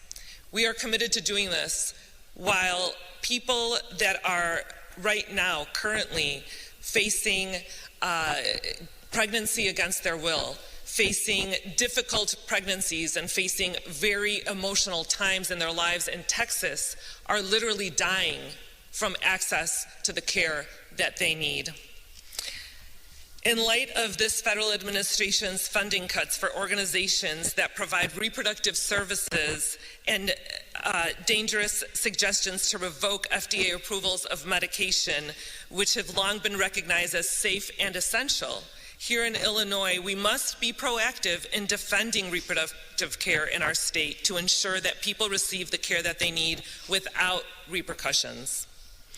We will not allow ideologically driven decisions to strip away the bodily autonomy of individuals seeking care in Illinois. We will not allow extreme restrictive policies from other states to threaten the livelihoods of our healthcare providers and dictate the care that people receive in our state. In Illinois, we trust individuals and people to make decisions about their health care in consultation with their providers, not lawmakers. With this new law, we are cementing Illinois' role as a national leader in protecting reproductive rights. We are ensuring that abortion medications remain accessible, that providers are protected, and that individuals, whether from Illinois or out of state, can continue to receive the care that they need and deserve. Illinois will remain a beacon of hope for individuals across the Midwest where they can access reproductive health, their privacy is protected, and our providers are supported instead of being criminalized. Illinois leaders will not be intimidated or silenced by the federal administration's attempts to roll back our rights. We will continue to lead with compassion and with the belief that every individual deserves the freedom to make their own healthcare decisions. Our work is far from done, but together we are building a future where reproductive freedom is not in question. I commend the leadership of Leader Dagmar Avelar, Governor J.B. Pritzker, and all of the advocates on this piece of legislation, and I look forward to continuing in this fight. It's my honor to introduce Senator Celina Villanueva. Thank you.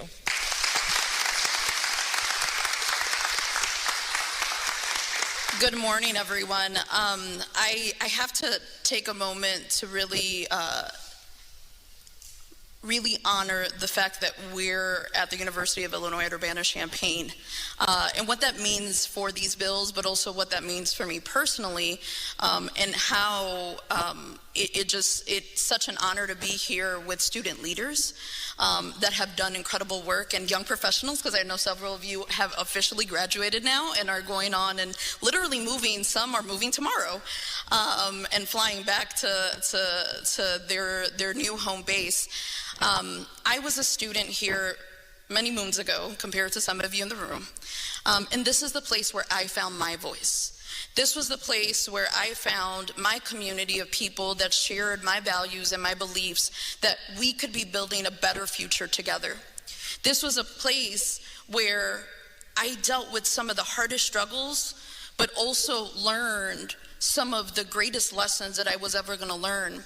But it was in this place, in the streets, on the quad, where I developed my voice and understanding of what it meant to be not just an activist, but what it meant to be an organizer, what it meant to advocate for something that you so preciously cared for. And in this place, in this moment where we have our governor, and I say that very proudly, our governor, signing bills, who has been such a staunch champion for reproductive rights in this state, I think about 18-year-old me coming on this campus and thinking, man, this is a big place, but I'm also from Chicago, so it's not that big. But where do I fit in here? Who am I gonna be? And if I knew then what I know now and where my trajectory was gonna lead me, I wouldn't have believed you. But I would have thought, man, I'm glad to see that I'm still hanging with my friends, that we're still working on really great causes and the things that we believe in, and that things are changing no matter how much the rest of the world tries to tell us that they don't want them to change. And I bring that up because I think about you all, Emma, Grace, Katie, Sydney, the rest of you that are in this room. I know a lot of you are trying to figure out, you're entering into your first official job, your young professional job. But think about what you've accomplished. Think about this moment. And I highly doubt that when you all were thinking about the referendum, that this was where you thought that this was gonna end up. But you made it here. You made a law happen in the state of Illinois to expand reproductive rights for other students, and not just students here in Illinois, because mind you, while we have a good population of students that are coming to this university, we also have a lot of out-of-state students that are coming here to this island in the middle of basically a sea of states that are trying to tell women and people what to do with their bodies. But in Illinois, we know that we get to decide what to do with our own bodies, that we get to decide what choices that we get to make for ourselves. And being able to work with you all and know that this legacy of activism, of organizing continues, it fills my heart, it fills my soul, but it also just makes me so happy for the future, because what you're leaving behind, and the rest of you that are still in undergrad right now, what you're leaving behind is a legacy of continued activism and organizing that needs to continue, because that's the thing that changes the world. And in this moment where it feels like the world is burning, what we need is you all. Because while we might be the legislators and the governor up here doing this type of work, the reality is we are not who we are without you. So congratulations, and thank you all for allowing me to be a part of this and to relive some memories. But also, this is something really cool that you get to put on your resume now. With that said, I'd like to thank everybody. And also, I want to introduce my very, very good friend and sister in the fight, Leader Dagmara Avelar.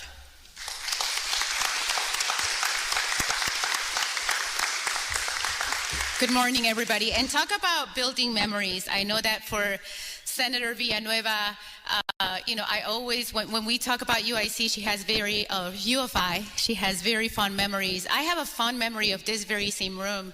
When I used to work at the Illinois Coalition for Immigrant and Refugee Rights, this is actually where we hosted DACA workshops, as well as citizenship workshops. So it's so great to be here today. Again, good morning. I am very proud to be here today to celebrate this important step forward for Illinois.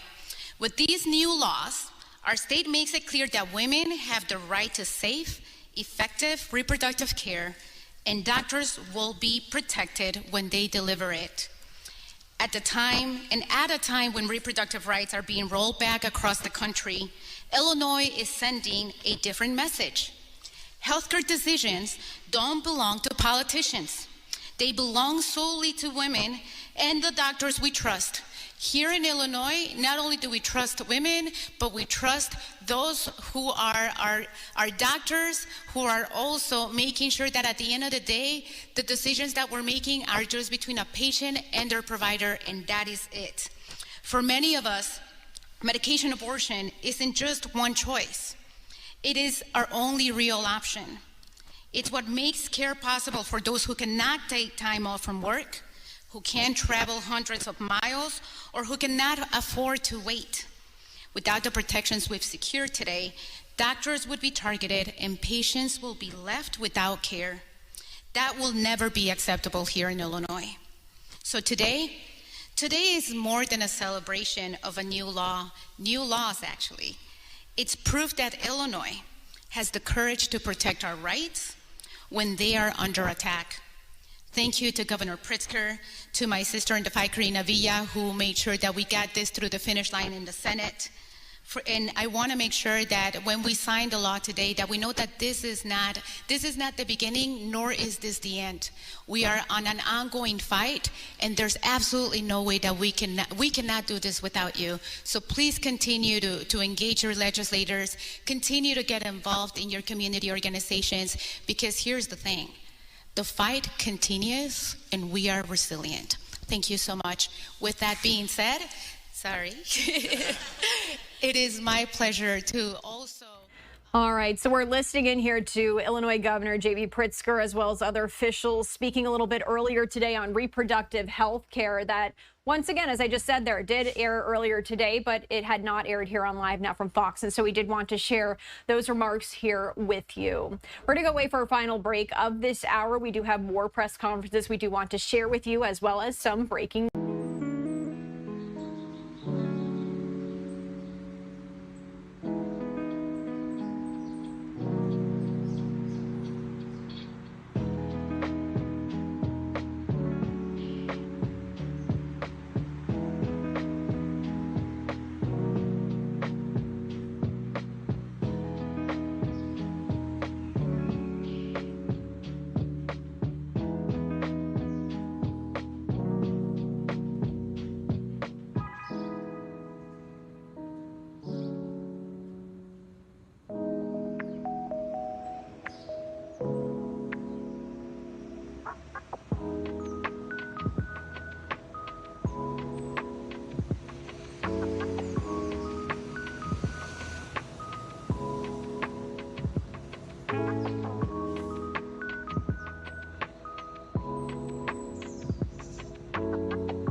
And welcome back to Live Now from Fox, a very busy breaking news day here. And I did want to share this post here with you as we are relearning right now. Kilmar Abrego Garcia was released from jail in Tennessee today, so he can rejoin his family in Maryland while awaiting trial on human smuggling charges. He left the jail accompanied by several people who got into a white SUV parked nearby, and they drove off without commenting to reporters. An attorney for Abrego Garcia in Maryland said in a statement today his client had been, quote, reunited with his loving family for the first time since he was wrongfully deported to a notorious El Salvador prison. I do have that full statement there from the attorney. I do want to read to you here. It says, quote, while his release brings some relief, we all know that he is far from safe. ICE detention or deportation to an unknown third country still threaten to tear his family apart. A measure of justice has been done, but the government must stop pursuing actions that would once again separate his family. Abrego Garcia's case became a flashpoint here in President Trump's immigration agenda after he was mistakenly deported in March. Facing a court order, the Trump administration brought him back to the U.S. in June, only to detain him on criminal charges. Although Abrego Garcia was deemed eligible for a pretrial release, he had remained in jail at the request of his attorneys, who were considered the administration could try to immediately deport. They were concerned, that the administration could try to immediately deport him again if he were freed. Earlier this week, Abrego Garcia's criminal attorneys filed a motion asking the judge to dismiss the criminal case, claiming he is being prosecuted to punish him for challenging his removal to El Salvador. Abrego Garcia has pleaded not guilty to those smuggling charges, which stem from a 2022 traffic stop in Tennessee for speeding. Body camera footage from a Tennessee highway patrol officer shows an exchange with Abrego Garcia. There were 9 passengers in that car, and the officers discussed among themselves their suspicions of smuggling. However, Abrego Garcia was allowed to continue driving with only a warning. A Department of Homeland Security agent testified he did not begin investigating the traffic stop until this April, when the government was facing pressure to return Abrego Garcia to the U.S. He had been held at a jail facility in Putnam County, and he has an American wife and children, and he's lived in Maryland for 10 years. So once again, I did want to bring you this breaking news here, as we are alerting here that Kilmar Abrego Garcia has been released from jail in Tennessee today so he can rejoin his family in Maryland while awaiting trial on human smuggling charges. And you are taking a live look right now at this live look at Baltimore, Maryland. All right, so we do have some other news that we want to get to here. A little bit earlier today, Governor Phil Murphy, he signed legislation expanding community solar and energy storage. Let's head over there right now and listen in.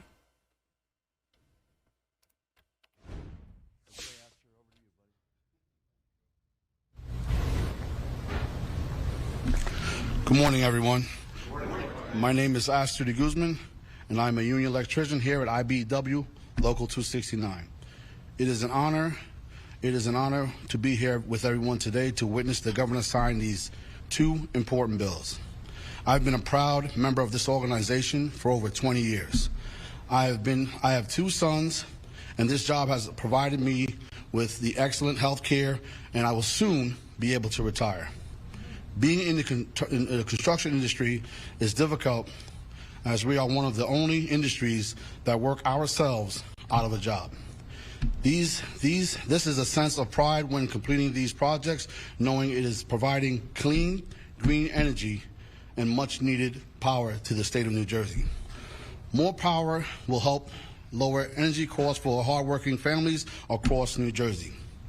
I'd like to thank Governor Murphy and the members of the Senate and Assembly for passing this bill, which is going to give much needed energy to New Jersey while continuing to give individuals like myself the opportunity to provide for my family and build these much needed projects.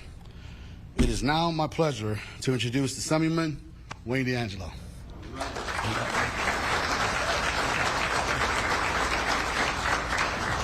Let's give Aster another big round of applause. He did a great job. You know, Aster is one of the many members of the building trades, and he doesn't do this on a day-to-day basis. So he's sitting over there, you know, trying to do it as best that he can to make sure that the room is proud of the work that he has installed and continues to build, and as he works forward to re-energizing and energizing the state of New Jersey. So thank you, everyone, for coming out this it's still morning, right? This morning, and we watched the governor sign 2 incredible pieces of legislation, right? New Jersey needs power. New Jersey needs green energy power. Because in New Jersey right now, we only generate about 2/3 of what we use. And of that 2/3, half of it's from natural gas, and 40% are from the 3 nuclear reactors down in South Jersey, and then about 10% is from renewable power. We need more renewable energy in our portfolio. And the expansion of solar panels to continue that generation throughout the state of New Jersey, and more importantly, battery storage. Why does battery storage need to be a component of this? Why are the building trades here? Because in our inner cities, we've talked about for the past 8 years on how do we put power in the inner cities. We're going to put solar panels on a row home or on an office building. It's really tight space. We don't want to take up any of their usable open spaces in our inner cities. But in our cities, we have what? We have some empty brick buildings that the building trades can restructure them brick buildings, and we can put battery storage inside those brick buildings so that the residents of the cities can now have the opportunity to be part of the green energy initiative. So they can, just like it's in their house or on the roof of their house, they can be part of that green initiative on generating clean, green electricity. I love the sound of it being here in IBW Local 269, generating green energy, fantastic opportunities, but it's also going to give us the opportunity, as New Jersey invests in this, to reduce the cost for those that are a part of that. So that on the rising energy costs that are in our 13-state grid that's happening on the generation side, we can help reduce those costs for those residents. So thank you, Governor. Thank you, Senator, Assemblyman, for coming on out. Madam President, nice to see you again. Without further ado, I want to introduce the great state of New Jersey, my buddy, Governor Phil Murphy.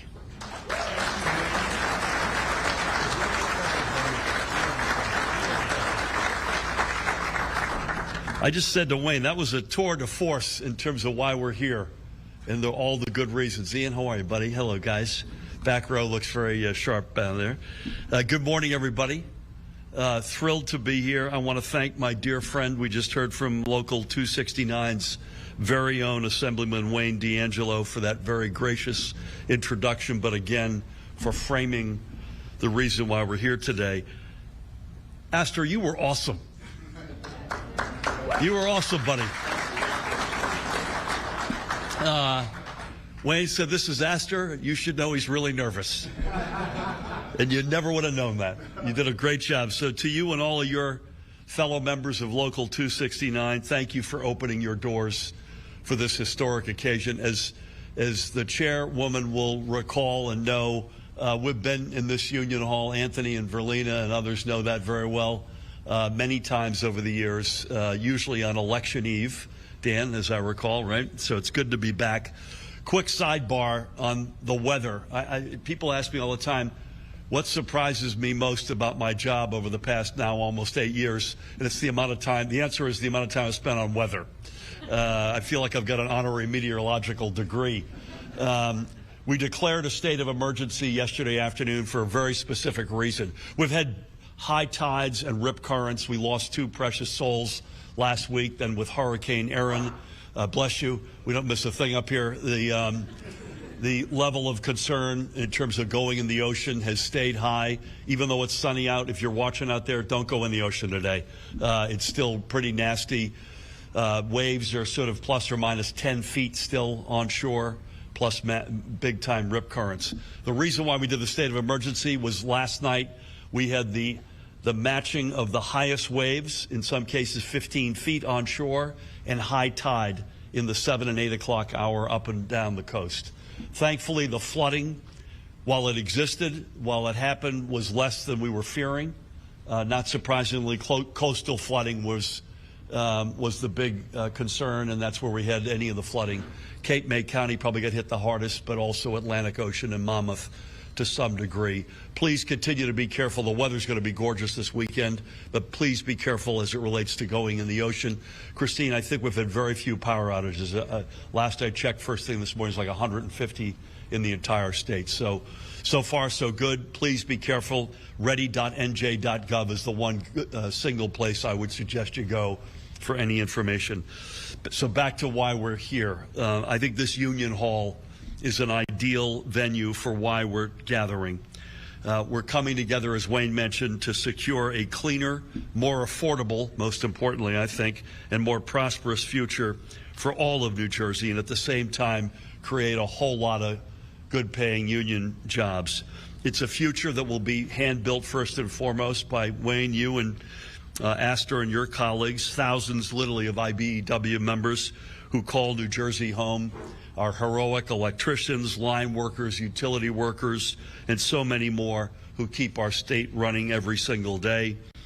And in the wake of hurricanes, as I mentioned, and other natural disasters, as we've seen with far too much frequency, and as we've seen, in fact, this week, brothers and sisters from the IBEW are always prepared to spring into action at a moment's notice to restore power and repair critical infrastructure that our communities depend on. So as always, deep, deep thanks for your service. And with the legislation I'm going to sign in a few minutes, we're going to put your members to work, as well as the members of the Building Trades Council, so we can build new sources of energy as quickly as humanly possible, and in the process lower energy costs for every household in New Jersey. I mentioned the Building Trades Council. In addition to IBEW, we've got representatives from the Teamsters, sheet metal workers, insulators, bricklayers, carpenters, and laborers at a minimum here. Ladies and gentlemen, deep thanks for everything you do as well. And while there are lots of pieces at play here with this legislation, here's what I think is the key takeaway for folks watching at home. With these two bills that I will sign shortly, we will nearly double New Jersey's capacity to deliver affordable, reliable, and renewable energy to households literally up and down our state by the end of this decade. And let me put this in real terms, particularly when it comes to one of the most dependable and cheapest sources of energy of all, which is solar. Today, there are roughly 650,000 homes throughout the Garden State that are powered by solar energy. With these bills, we're going to increase that number to 1 million homes by 2028. That's an increase of over 50% in just 3 years. That means cheaper, cleaner energy for tens of thousands of New Jerseyans at a faster pace than ever before, period. So this legislation is a huge win across the board. And given the skyrocketing cost of energy, not just in New Jersey, but throughout our... All right, so we were just listening in there to New Jersey Governor Phil Murphy as he was speaking on solar energy, but I did want to share this live look here with you as we do continue to follow this story. And we do have a sad update here as we are learning. Police are saying that several people, but including one child, at least one child, we're learning, are dead in this crash involving a tour bus headed to New York City on the New York Thruway today. So again, there's that live image there of the scene, and we are learning here that at least one child, sadly, has been confirmed dead. We did know that several individuals had also been confirmed dead before this update, but New York State Police said there were also entrapments as well as injuries. And the town of Pembroke told Fox News that firefighters reported up to 52 patients. So once again, this update here, police saying that the multiple fatalities include children as well. We'll continue to follow this here for you on Live Now from Fox if you are just tuning in. Thank you so much for being here. My name is Christy Matino, and I will be here with you for the next 2 hours or so. We do have a lot of breaking news going on here today. Stick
And welcome back to Live Now from Fox. If you are just tuning in, I was just sharing, it's been a very busy breaking news day here, and I did want to share with you this live look out of the Capitol. As we brought you this news a short time ago, the Justice Department released hours of interviews between a top federal prosecutor and Ghislaine Maxwell, the only person convicted of or held civilly liable for a role in Jeffrey Epstein's crimes. We do know Fox News is now sharing with us here that Deputy Attorney General Todd Blanche sat down with Maxwell in a federal prison in Tallahassee, where she was being held until recently. The terms of the interview granted her limited immunity from further prosecution unless she told lies.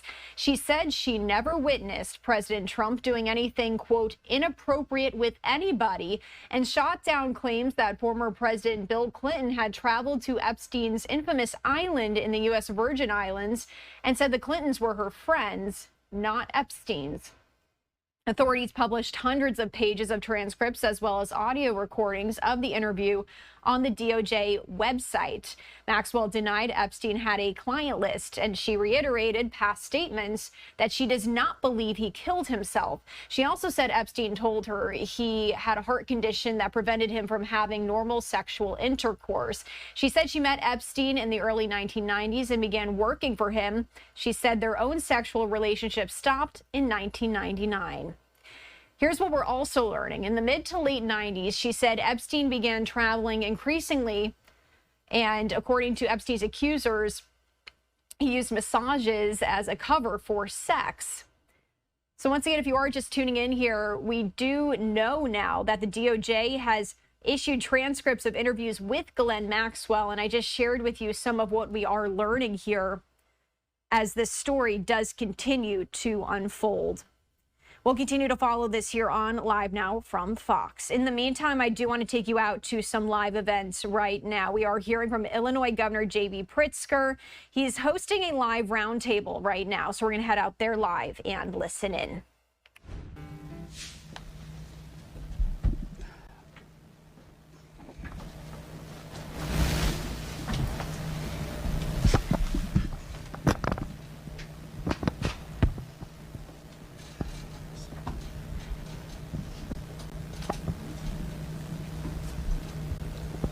Good afternoon.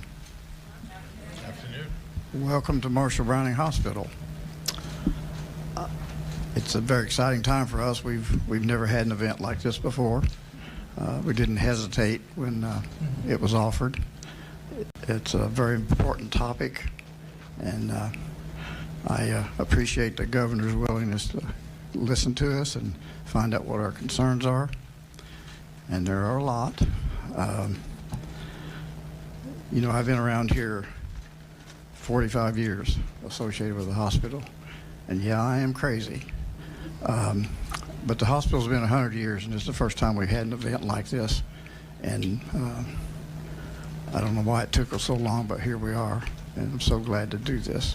And Governor, your interest in this big, beautiful bill is appreciated, because it's definitely going to impact us, everybody.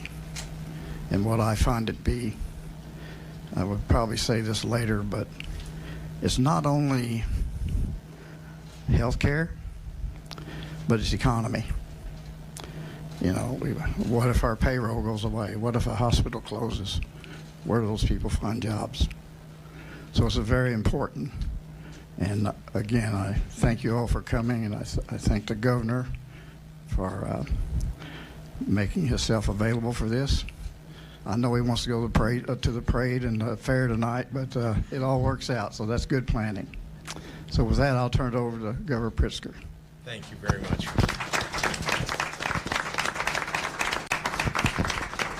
Dan, thank you very much. Thank you not only for the very kind introduction, but also your leadership here, to all the staff and healthcare workers and the people who depend upon this hospital. Thank you. You've been heroes in so many ways, and we owe you a great deal beyond just fighting for you in the current moment. So again, wanted to express my appreciation. I want to thank everybody for joining us, and especially for folks lending their expertise to what is really a vital conversation, especially at this moment. Rural hospitals, you all know more than anybody, are a critical lifeline for this entire region. Not only are they often the only providers of life-saving medical care for, miles around, they're also critically important, as Dan is implying, to the economy of the area and to jobs. And they are, hospitals like this one are working with razor-thin margins, and Medicaid has always been a vital federal program that enables rural hospitals to survive, and we need them to survive. They are providing health care in deserts, that at least areas that otherwise would be deserts. So the administrators, the frontline providers, the doctors, nurses, support staff, dedicate your lives to the health and welfare of the people of this region, and especially to the patients. And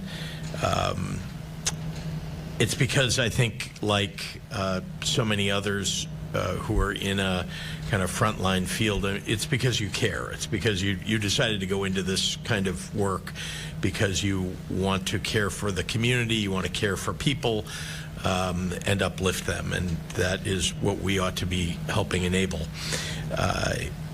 So instead of helping the heroes out, though, and I don't want to be too hyper political, but we're talking about policy here and the impact of it.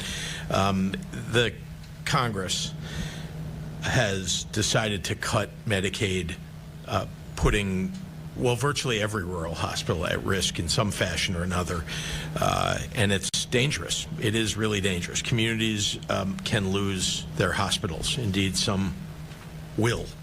I can guarantee that if this bill stays as it is, and it is what it is. Patients are going to lose care.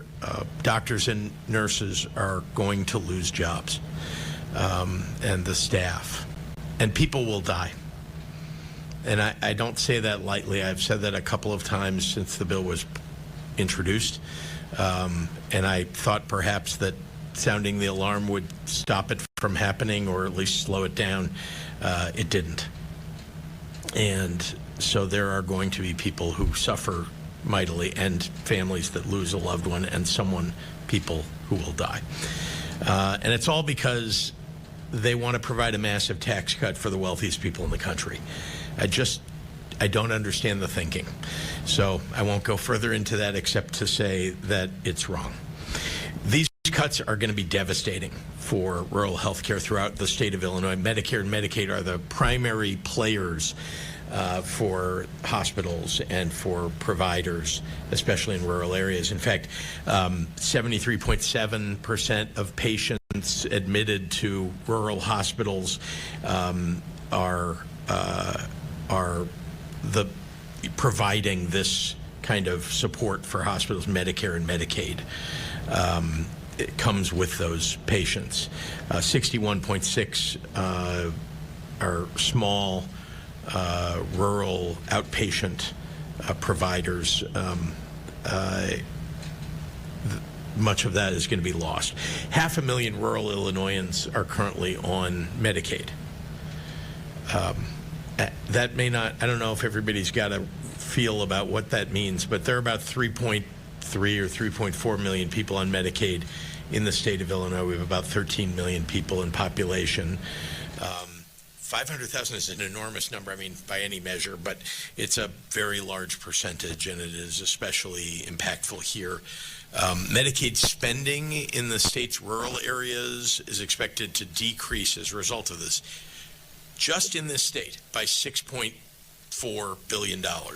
There are other calculations that add on the ancillary effects. So don't grab onto only that number, but just know how these are huge numbers.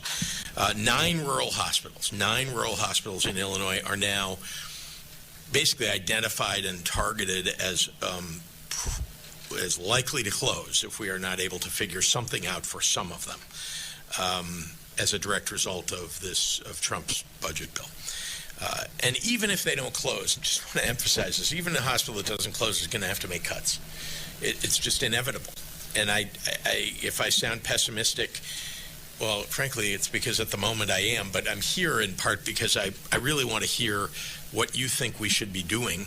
I mean, if we can't change the bill, what is it that we should be doing? Because there isn't any money laying around. The state government definitely doesn't have $6 billion to distribute to hospitals or providers. So, so I'm very interested to hear what you have to say. This can be devastating for people's health, for the safety of residents. People are going to have to travel a long way. I don't need to tell you that, but there are some areas where it's literally, I mean, people are going to die on the way to the hospital because their local provider closed. And of course, the local economy is going to be hurt terribly. The 9 hospitals that we're talking about account for about 11% of the rural inpatient hospitals in the state and 500 inpatient beds for rural Illinois residents. And then these hospitals collectively employ over 2,500 people, and we will see job losses. Right here in Perry County, about a quarter of residents count on Medicaid. That is how they get their health care. So make no mistake, just to be clear, and it does sound awful pessimistic, but I want to say state government is going to work really hard to mitigate the damage that's being done and the cuts that are coming. And I think I'm going to hear other people double down on what I'm about to say.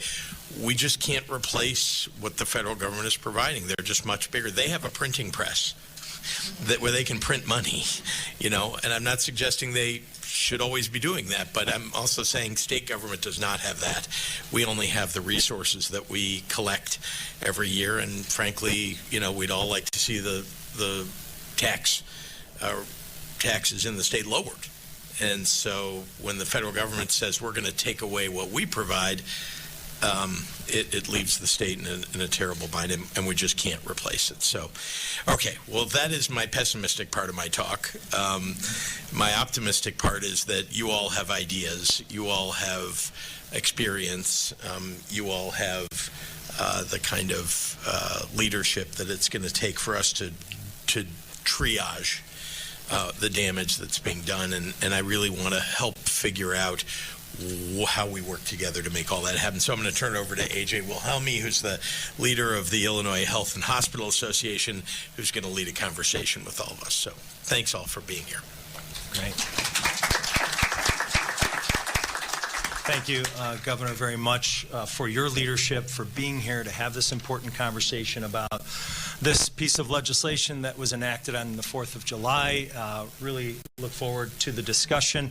Also want to thank Dan Eves for hosting us today for this important conversation. And I think we've been on record for months now, certainly since the bill was enacted, that IHA and the Illinois hospital community have serious concerns with the federal Medicaid cuts that were enacted in this mega bill. The governor laid out many of the details and statistics that are troubling. When you think about the size and scope of the cuts, it is significant. And so when we think about Medicaid, we know it's more than a budget line item. It's a lifeline for many people that we serve as the hospital community who frankly have no other coverage options. And so when people lose their health care coverage, we know that they will continue to arrive at our hospitals. Our hospitals will continue to provide them with care, but without reimbursement now when folks lose their Medicaid coverage. And that is very troubling because hospitals are already stretched to the brink due to increased labor, drug, and supply costs coming out of COVID. So this increase in uncompensated care will put further pressure on hospitals and make it very difficult to maintain current service lines, as the governor said just a few minutes ago. And just want to put one point out there for everyone's consideration. We know that this law makes significant changes to provider taxes and state-directed payments. These changes are going to severely limit Illinois' ability to draw down federal Medicaid matching funds and greatly reduce Medicaid payments to hospitals. And, for rural hospitals, the reduction in Medicaid reimbursements will force them to make very painful decisions, including cutting services and reducing staff. And as the governor said, some rural hospitals may be forced to close. And when a rural hospital closes, and Dan said it, the consequences ripple far beyond health care. And the governor said it as well. These hospitals are often the largest employers in their communities, so a hospital closure means that lost jobs and a major blow to local economies.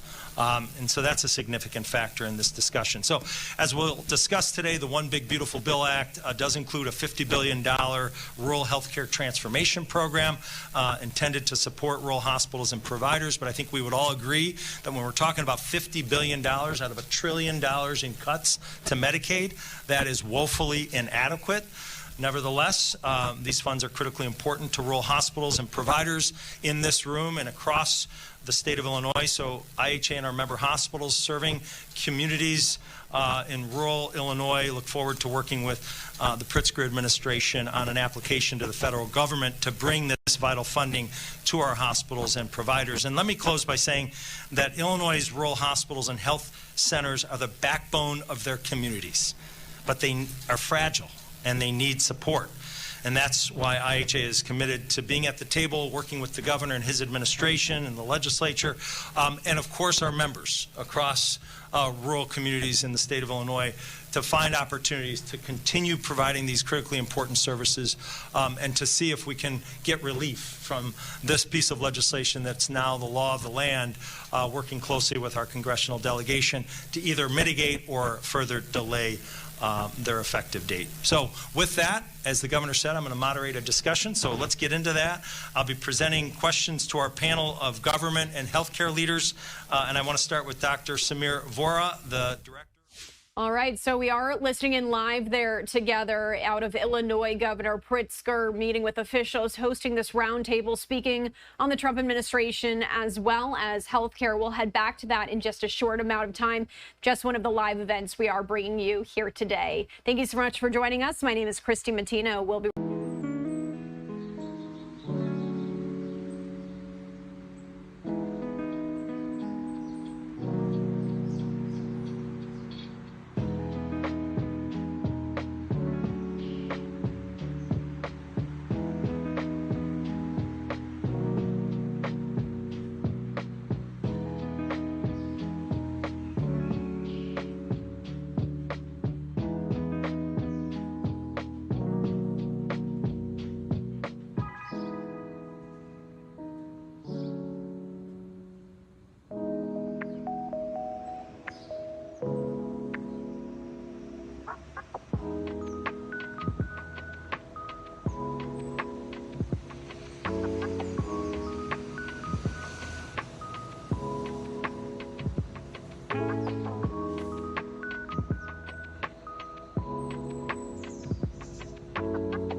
And welcome back to Live now from Fox. It's about 4:30 here on the East Coast and 1:30 on the West Coast. We're so glad you're here with us on your Friday.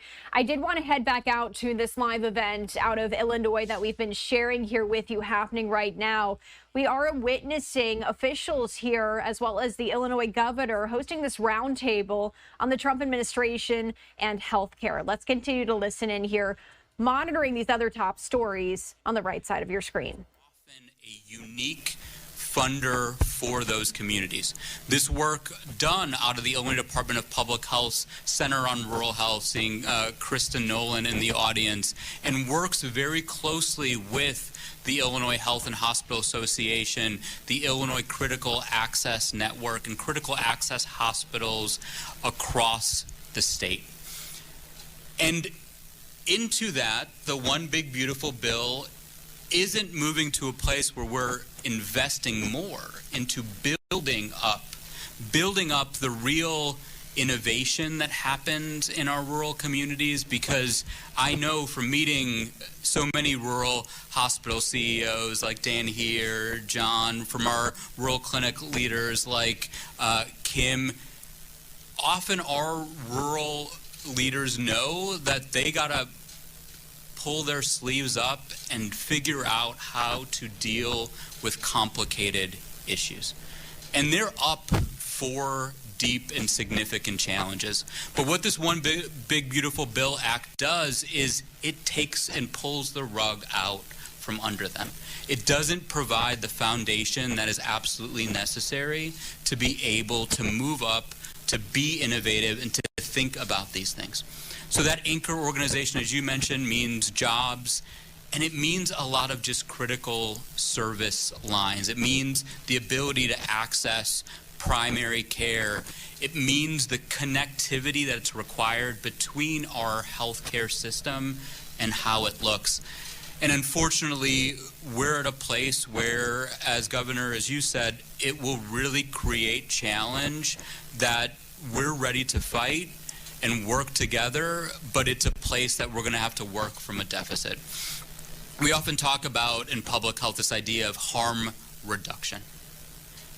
And part of it sometimes is to call out that harm is actually happening, and this bill is causing harm. And so how do we reduce that harm? How do we work together? How do we think differently and innovatively? And I know that our partners in this room, our partners across the state, we want you to all know that the Illinois Department of Public Health is your partner, wants to work with you collectively. We're going to need ideas, but there is great power in this partnership, and we look forward to working on solutions together. Thank you, Doctor. Great comments. Innovation, creativity, partnership, all going to be very important as we go forward. Dana Kelly, Chief of Staff at the Illinois Department of Healthcare and Family Services. Good afternoon. Let me ask you this. How will rural Illinoisans' access to healthcare coverage change as a result of the Big Beautiful Bill? Thank you, AJ, and it's an honor to be here with you, Governor, as well as thank you so much, Dan, for hosting us. So I'm Dana Kelly. I'm Chief of Staff at HFS, which is Healthcare and Family Services in Illinois. We administer Medicaid. We have the tremendous responsibility of administering Medicaid and taking the front of what is going to be an enormous challenge to navigate these changes. As it was said before, there are 500,000 Illinoisans in rural areas that are on Medicaid. We know that's out of about 3.5 million. With the work requirements alone that are going to be instituted under the Act, we are estimating around 300,000 Illinoisans would potentially lose care. We don't know exactly how many of those will be in rural areas, but I want to paint a picture for you for that 25% in this county. Just those are your neighbors. So think about 1 in 4 of your friends are on Medicaid. Starting in potentially October of 2027, they're going to have to go in on a monthly basis into a system, upload whatever checklist documentation, but potentially upload documents, including payroll records. It's unknown exactly how this is going to be administered, but some have likened it to having to do a monthly, income tax return. So if you can imagine that level of burden that people are going to be experiencing in rural areas where, honestly, technology is an issue because based on investment, but even broadband can be limited in some rural areas. And the ability for caseworkers, who we rely on heavily to work with people on Medicaid to enroll them, it's longer to travel. The lines may be longer.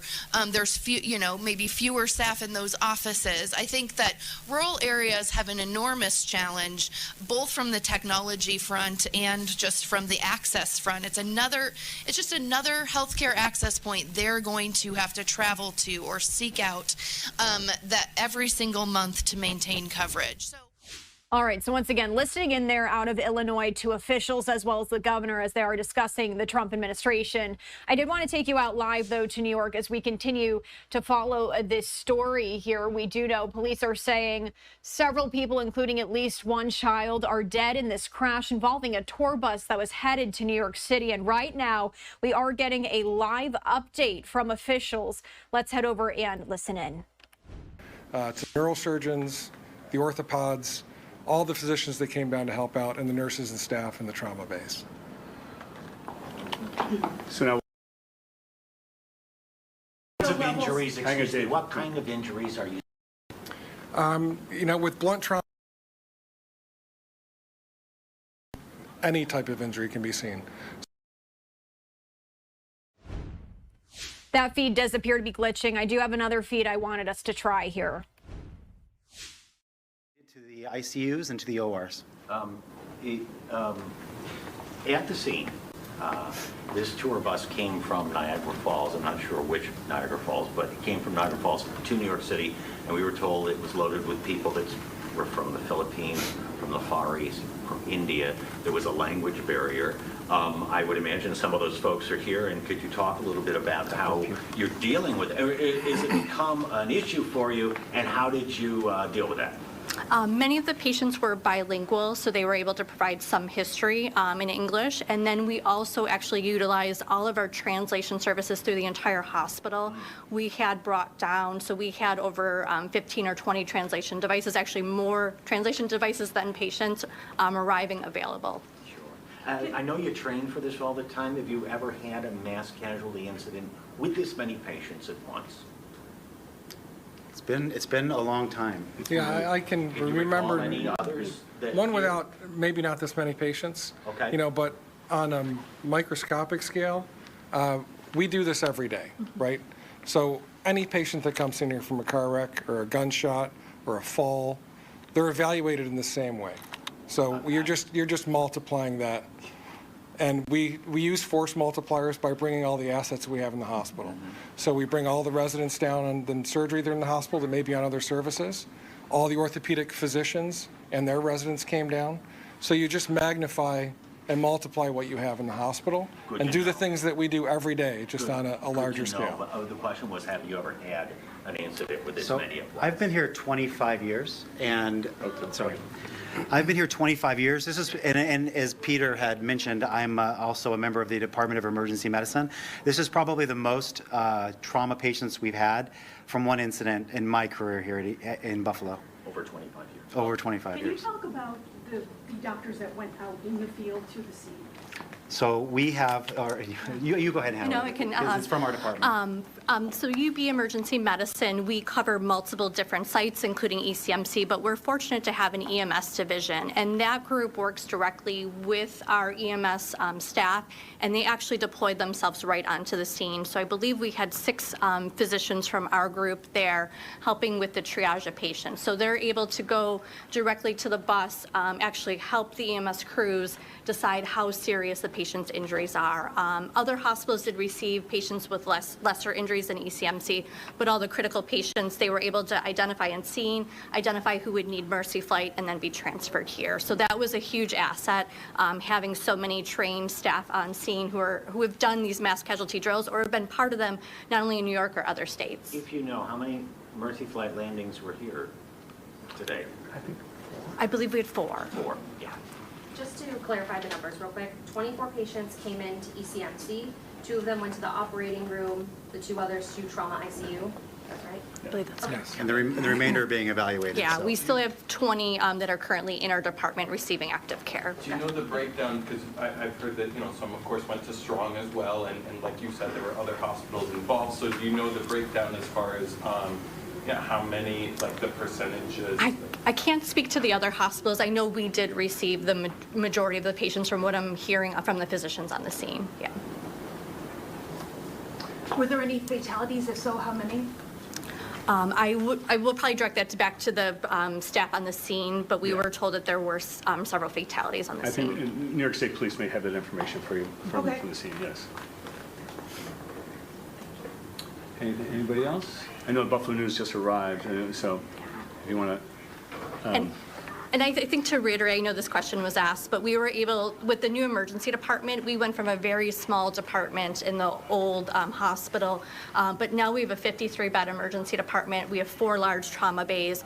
We were actually able to clear every room with the help of our medicine colleagues so that if we did receive all 50-plus patients, we would have been ready. We're very fortunate with the new setup of even the ambulance area. We were doing triage outside and making sure patients were assigned to the appropriate areas. We actually designed this new emergency department for mass casualty incidences. That was one of the primary things we were thinking about when it was designed, so that we could have good ambulance flow and patient drop-off right next to the area where they'd be evaluated for traumas. And so I think today was proof of that concept working. Yeah, and of all the hospitals in the market anyway, ECMC is the designated mass casualty center for Western New York. And again, as Dr. Cloud said earlier, we are, as I think you all know, the only level 1 adult trauma center for Western New York. Oishei Children's is for pediatric cases, which would be 16 years and younger, but ECMC is for adults. Yeah. Any other questions? Thanks, everybody. We appreciate it. Thank you. Thank you. Thank you. And thank you. Yeah. And in the advisory I sent out, there were links to the biographies of all 3 physicians. So. All right, that was a press conference there as we were hearing from medical staff.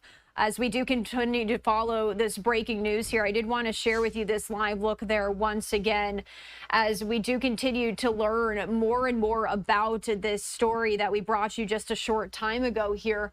If you are just tuning in, I did want to read the latest here to you. A tour bus returning to New York City from Niagara Falls with 51 passengers crashed and rolled today on an interstate highway, killing and injuring multiple people. This is all according to police. The bus apparently lost control on I-90 near Pembroke, about 25 miles east of Buffalo. People inside were ejected as the windows shattered. And we do have a statement here from Trooper James O'Callaghan. He's a spokesperson for the New York State Police, adding that children were on board. He says, quote, "At this time, we have multiple fatalities, multiple entrapments, and multiple injuries. Several ambulances and medical helicopters transported people from the crash." And we are also seeing that here still as this live image is coming into our newsroom here, that this is still a very active scene.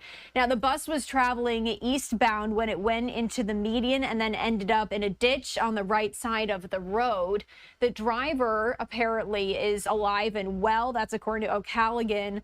They said that they're working with him, and they say, quote, "We believe we have a good idea of what happened and why the bus lost control." The Mercy Flight Air Medical Transport Service said its 3 helicopters were transporting people from the crash site to area hospitals. Erie County Medical Center, a Buffalo hospital known as ECMC, said it had at least 8 patients as of about 2 to 3 hours ago here around 2:10 p.m. Now, Callaghan also said it's a full-size tour bus, heavy amount of damage. Most people, he said, I'm assuming on the bus did not have a seatbelt on. That is the reason why we have so many ejected people on this bus. As we continue to learn more about this here, we will bring it to you on Live Now from Fox. We also do know that New York Governor Kathy Hochul also shared that she was briefed on this tragic tour bus accident, and her office is working with police and local officials. I also did want to share with you, as we do get in some reaction here, we do have this post from Senator Chuck Schumer, as he is saying here, I'm closely monitoring the tragic tour bus accident in Western New York. I'm heartbroken for all those we've lost and all those injured, and praying for their families. Thank you to our brave first responders on the scene. We're going to go away here for a break on Live Now from Fox. Much more to come. Don't go anywhere.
And welcome back to Live Now from Fox, as we do continue to follow more breaking news here on this very busy breaking news day, as we are hearing from Maryland Governor Wes Moore right now, as we brought you this news a short time ago here, that Kilmar Abrego Garcia was released from jail in Tennessee today so he can rejoin his family in Maryland while awaiting trial on human smuggling charges. So here is that post here from Maryland Governor Wes Moore as he is reacting to this. He says every person is afforded their right to due process by the Constitution, and from the start, we've asked that due process be followed, meaning everyone receives proper notice of the allegations against them and has an opportunity to be heard. This was never about one person, but about the laws that govern all people in our country. Several courts have made decisions in this case, and we expect the Trump administration to follow those decisions. I do want to see if we can pull up some more social media reaction here.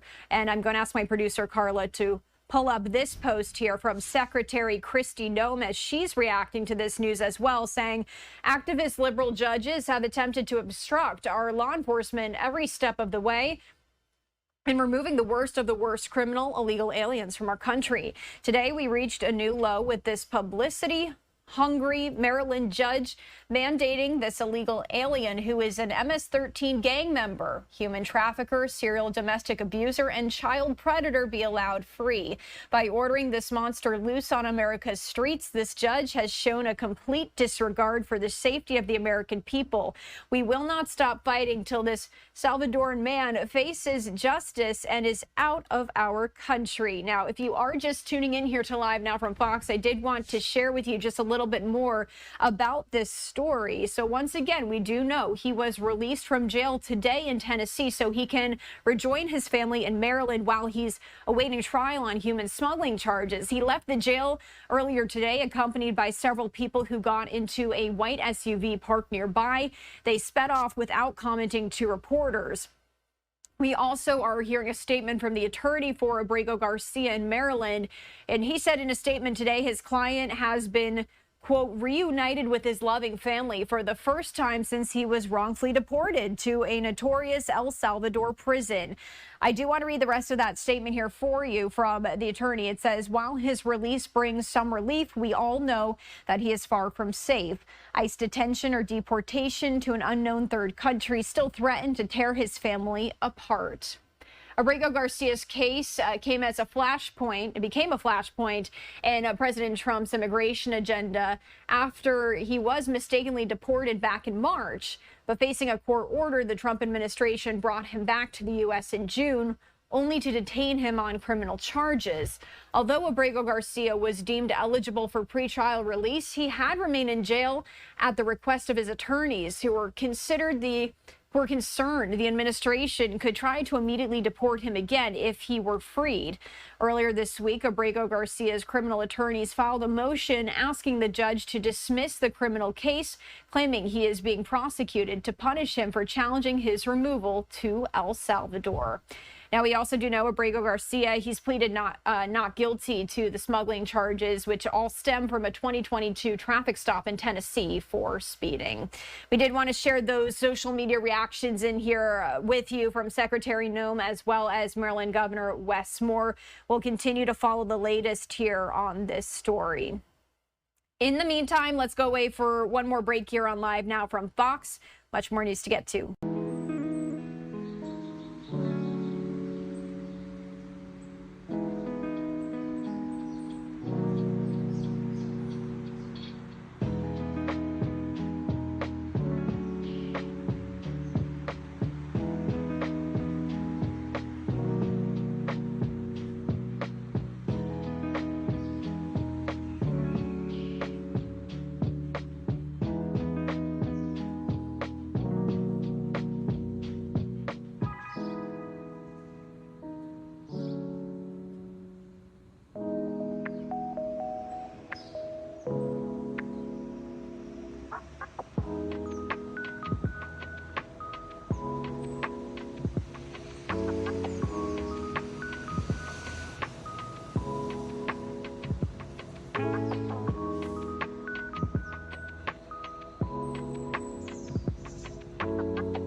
And welcome back to Live Now from Fox, as we do like to bring you live events as we get them in here to our newsroom.